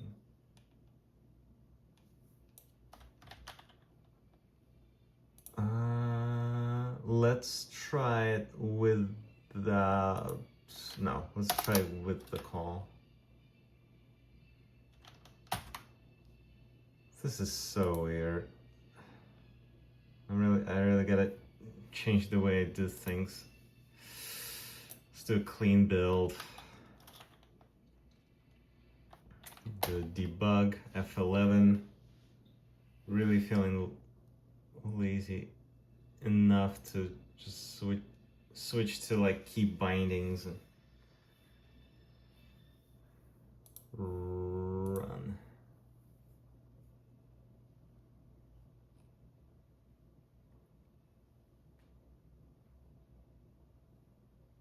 And it's not showing anything still. How about that? Config init handle.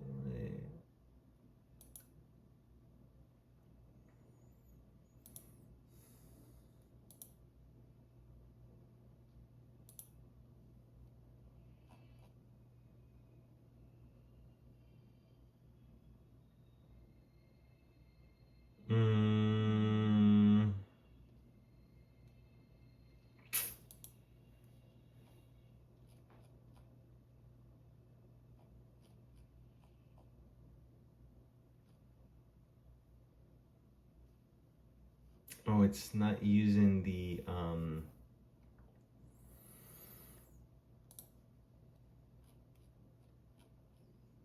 update screen. Maybe I should comment that out.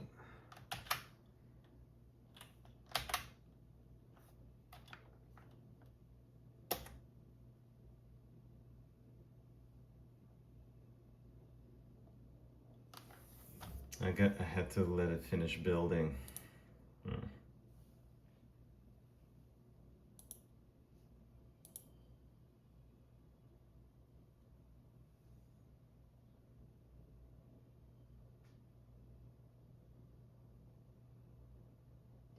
No, still nothing. It's gonna be like the new norm, not achieving anything.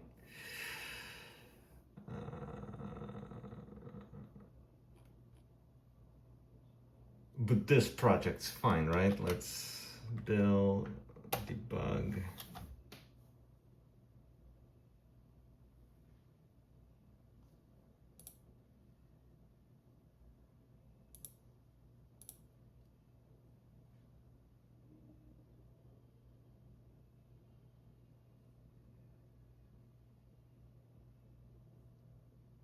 Oh, now project 3 is tweaking. Yeah,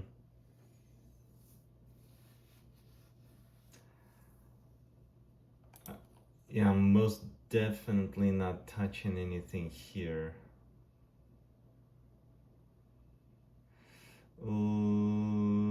Yeah, I think the memory's corrupted. So here's what I'm gonna do.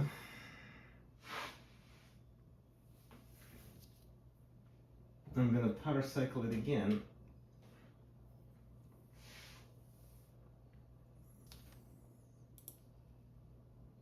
And then I'm gonna wipe it.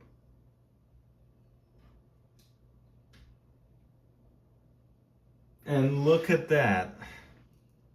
I power cycled it and it runs my project.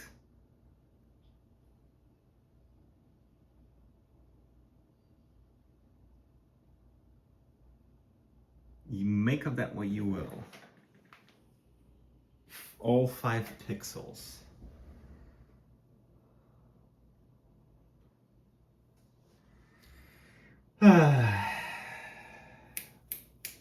Where's my pen?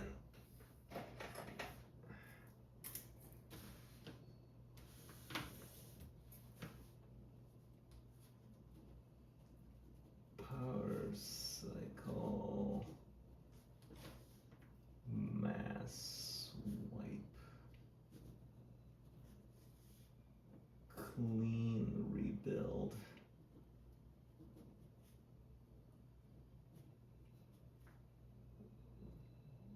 You know what? Maybe every time I run a project, I'm just gonna have to like power cycle the thing. Like every time.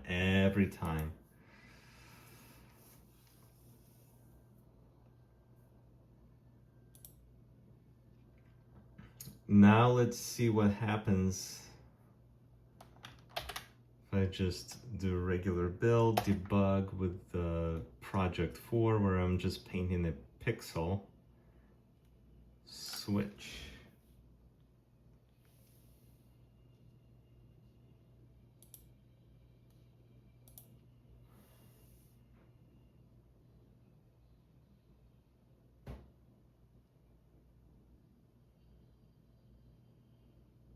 And it's not displaying anything still.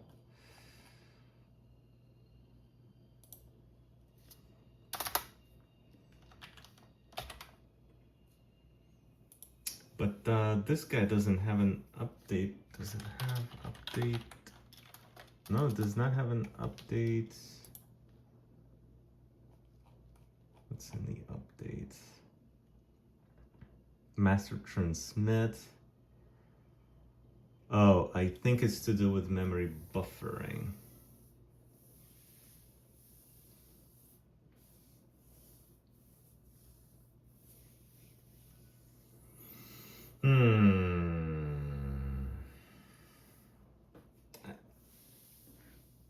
I think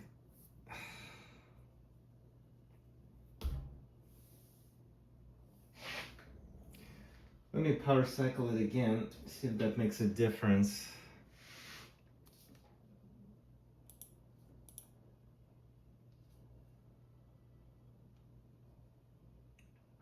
I think I'm just gonna have to like completely rewrite project 4.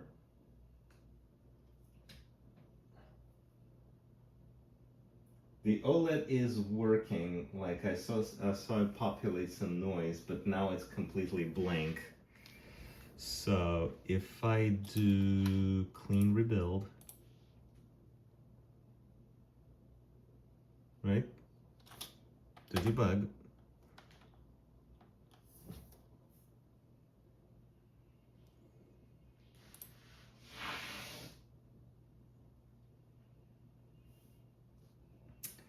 do run,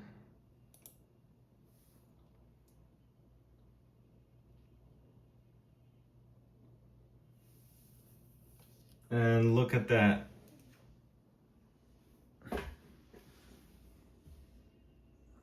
A pixel, coordinates x5, x equals 5, and y equals 5.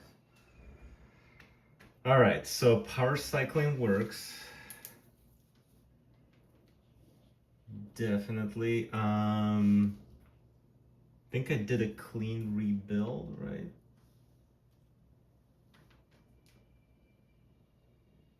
And sometimes, yeah, I think I'm just gonna stick with clean rebuild for now.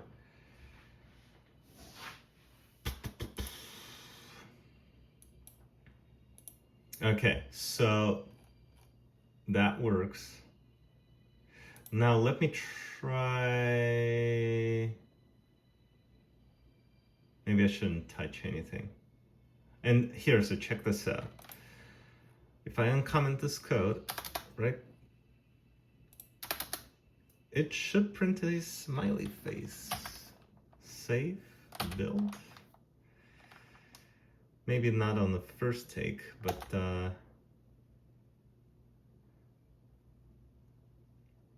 yeah, I got super lucky with my very first video where everything just worked. Switch.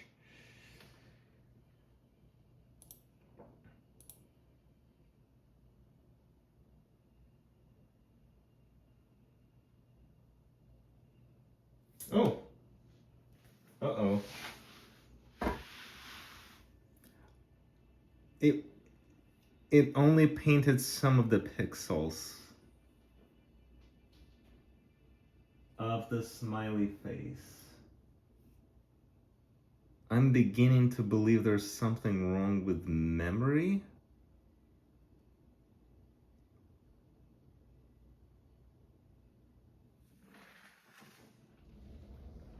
Or maybe power is a factor. But trust me, this is supposed to be a smiley face, okay? Let's do this. Power cycle, right?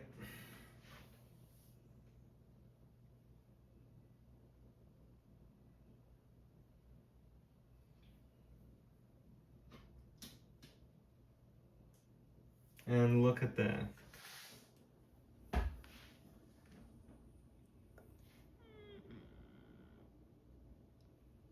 It's a smiley face, but here's a problem.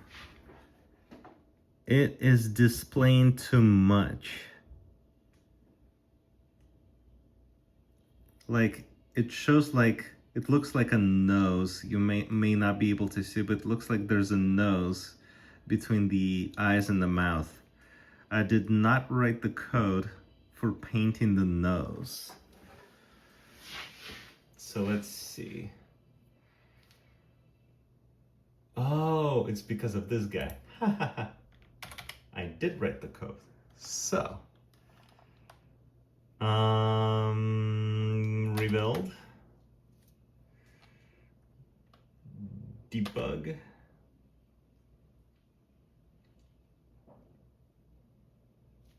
Actually, you know what I'm gonna do? I shouldn't have done a regular build. I should have done a clean rebuild.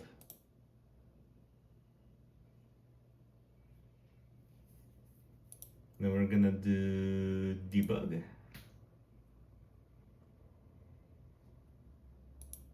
And we're gonna do, let it finish, Andrew, let it finish. Then we're gonna do run.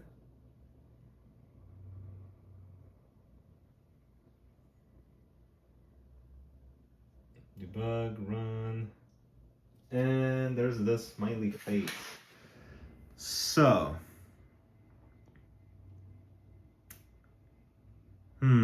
interesting. I'm gonna leave project 4 as is.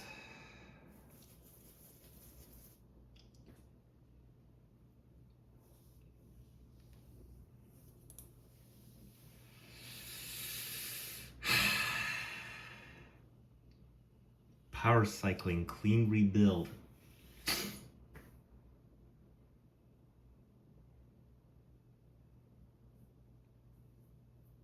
Power cycling, why? OLED refresh.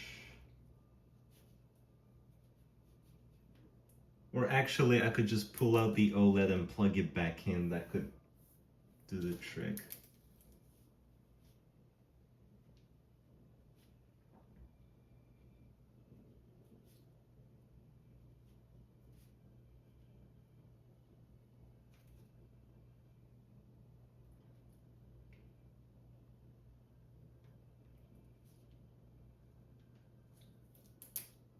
Okay, taking some notes. Okay. Great, project 4 finally works. And now I feel like I'm at liberty to switch to project 5. Let's close this guy. I'm gonna close this guy. I'm gonna close this guy. Project 5. And now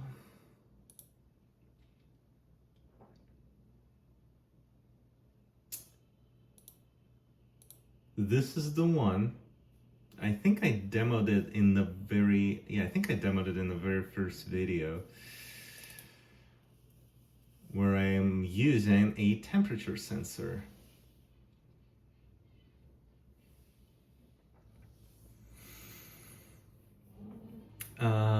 Let's go ahead and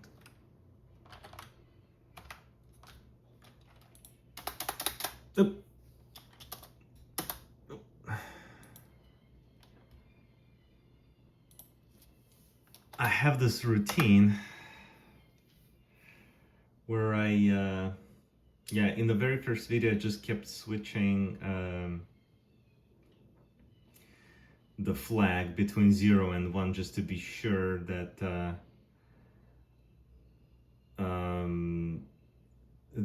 all the building and debugging and running, all of that actually took place and did everything correctly.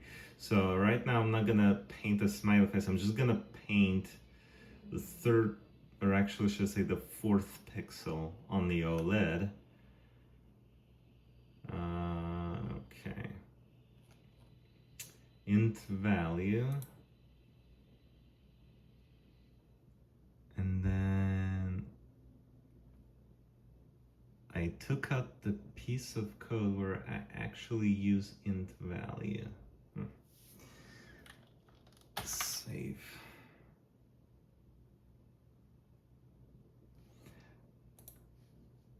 It's playing combat music, so let's switch to Heroes 4.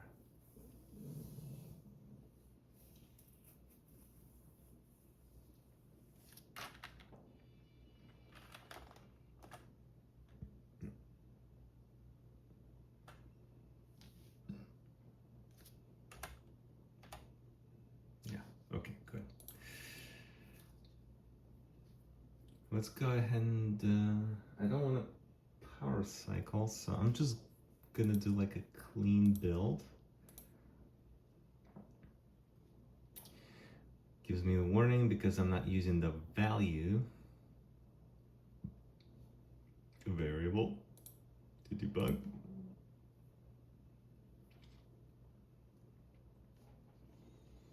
It's doing its thing, debugging. And run.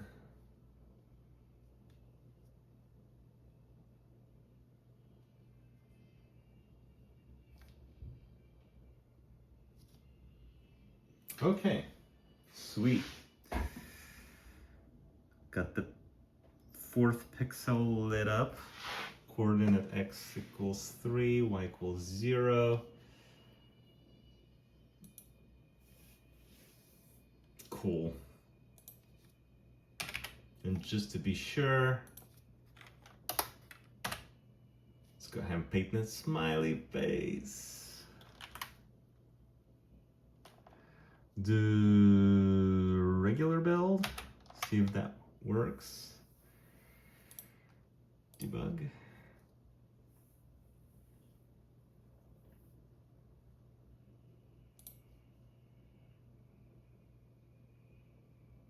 And run.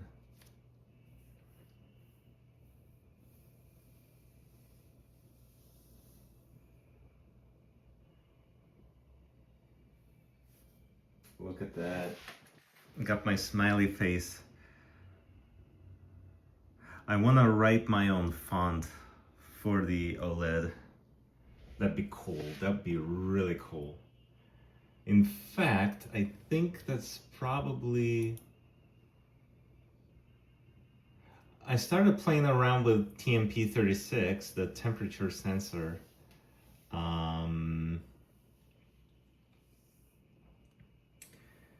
And I wanted to get cracking on that next, but I'm having second thoughts about int value. Let's do a thing here real quick. So let's do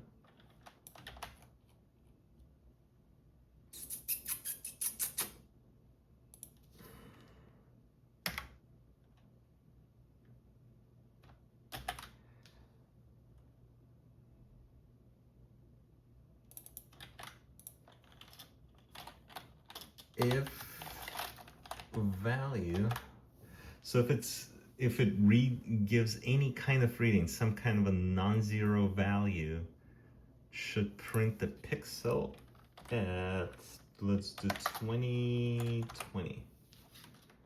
Now we're gonna use the variable. I think regular build worked for that, so I'm gonna do regular build again. I'm gonna do debug.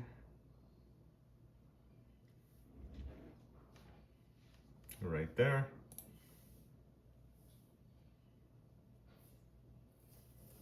And run.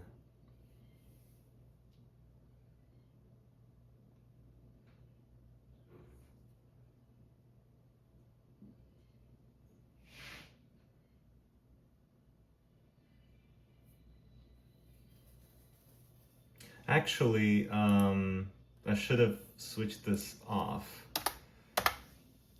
Yeah, let's erase the smiley face, do regular build.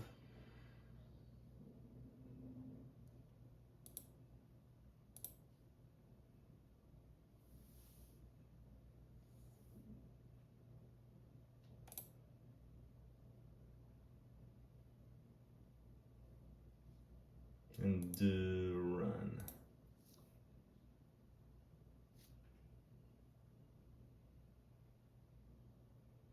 And no smiley face, which means it is now giving me a value that's actually 0.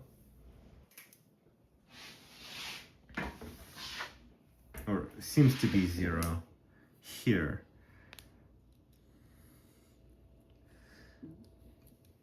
Because I got the power here, ground there. I'm supposed to read the middle pin, do analog read with the middle pin, the second pin. Connect it to here, and it appears to be not reading anything.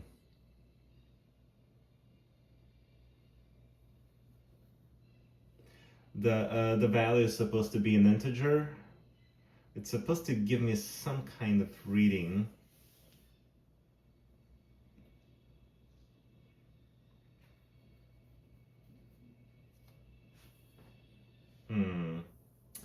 What to do, what to do, what to do.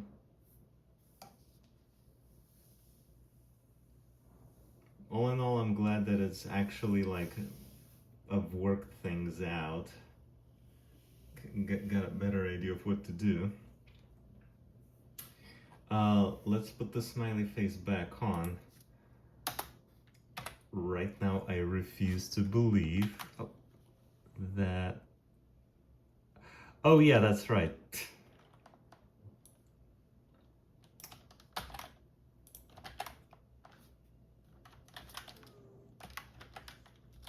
I think I should append this guy. Save. Should I do a clean rebuild? No, let's do a clean rebuild. No, regular build for now. Do debug.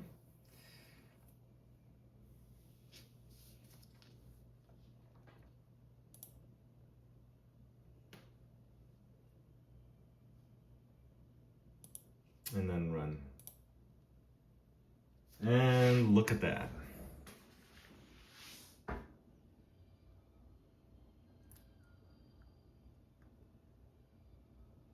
Did you see that? The pixel disappeared and then it appeared.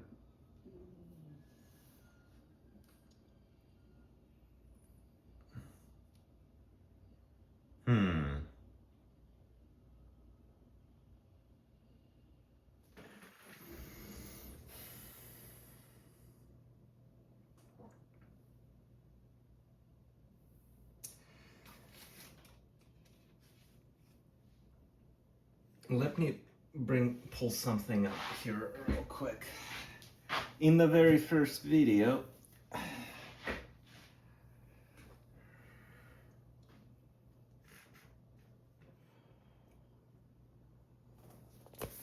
I was discussing the math. By the way, this is an Arduino book, but it's not about Arduino. I mean, this project. The reason why I'm showing this is actually the math. So there's a project where you,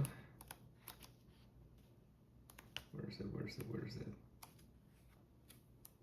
Ah, there it is. In the Arduino projects book, project 3, it's called level meter. Basically, you use the TMP36 temperature sensor, and there's a whole math behind it. So basically, you have a pin.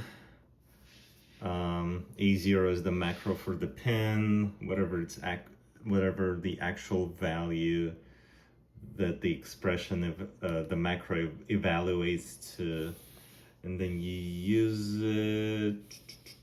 Sensor pin, you read it, analog read, and from there it actually gives you the value as an integer. And what ends up happening is, let's see, sensor val. So take sensor val, it's an integer, but then it performs this division, so the result is a floating point number. You multiply by another floating point number, you store it in voltage. So I guess that's how you compute the voltage. The actual voltage, I'm assuming. And then you subtract what looks like, shows 0.5, like I'm assuming that's 0.5, more likely than not. So you compute the difference, multiply by 100, you get but you multiply it by an integer that is 100, and you get the temperature as a floating point number, and then you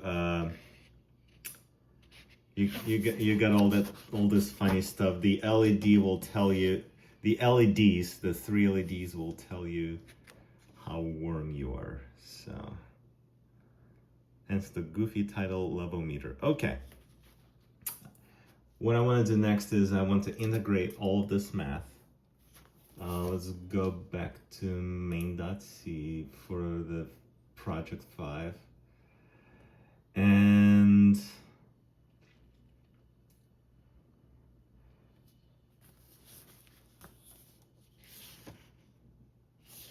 I'm gonna employ some of this conditional logic,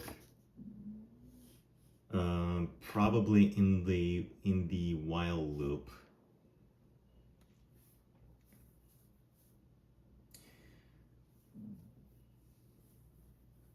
Yeah, that's what I'm gonna do.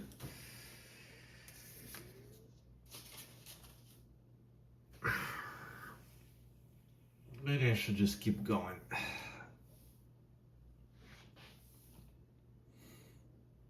Yeah, that worked. Let's just leave this as is, right? Let's paint this guy. I don't want it right in the middle of the screen. Make it 0, 0. And I also want to wipe the smiley face that I have on the OLED.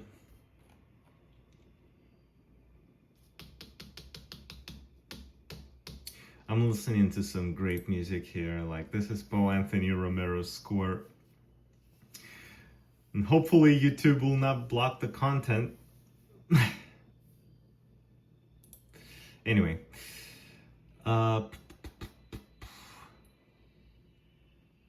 It should be able to crunch and recrunch the math in real time, so we're gonna use the while loop. Yeah, I think I'm just gonna keep going with this video. Let's see what else.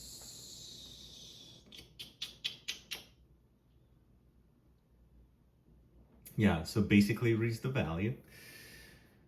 And now here's the thing. There's something about the toolchain STM32 tooling. It doesn't support floating point numbers. I don't know what that's all about. So actually here, let's real quick, let's try something here. Float, boom, 1.0.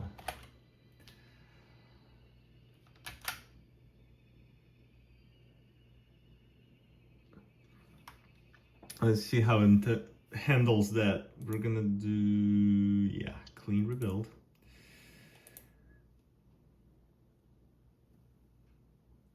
We're gonna do debug.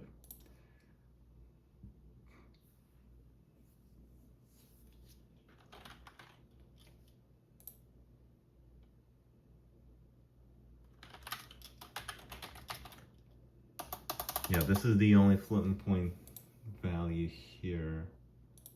And do run. That is weird. Previously, it was complaining about me using the floating point number. Now that I think about it, it's probably because of the project configurations, like there was some kind of a resource missing. But looks like now it's fine, which is good because I'm gonna need a floating point number. More than one, actually, now that I think about it, yeah. Okay.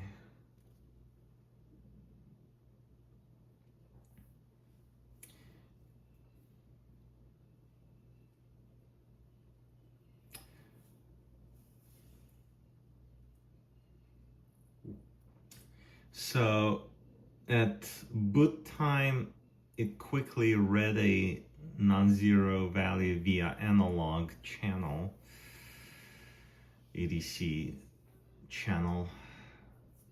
And so it paints that pixel. So it acknowledged the analog at the onset. That's good.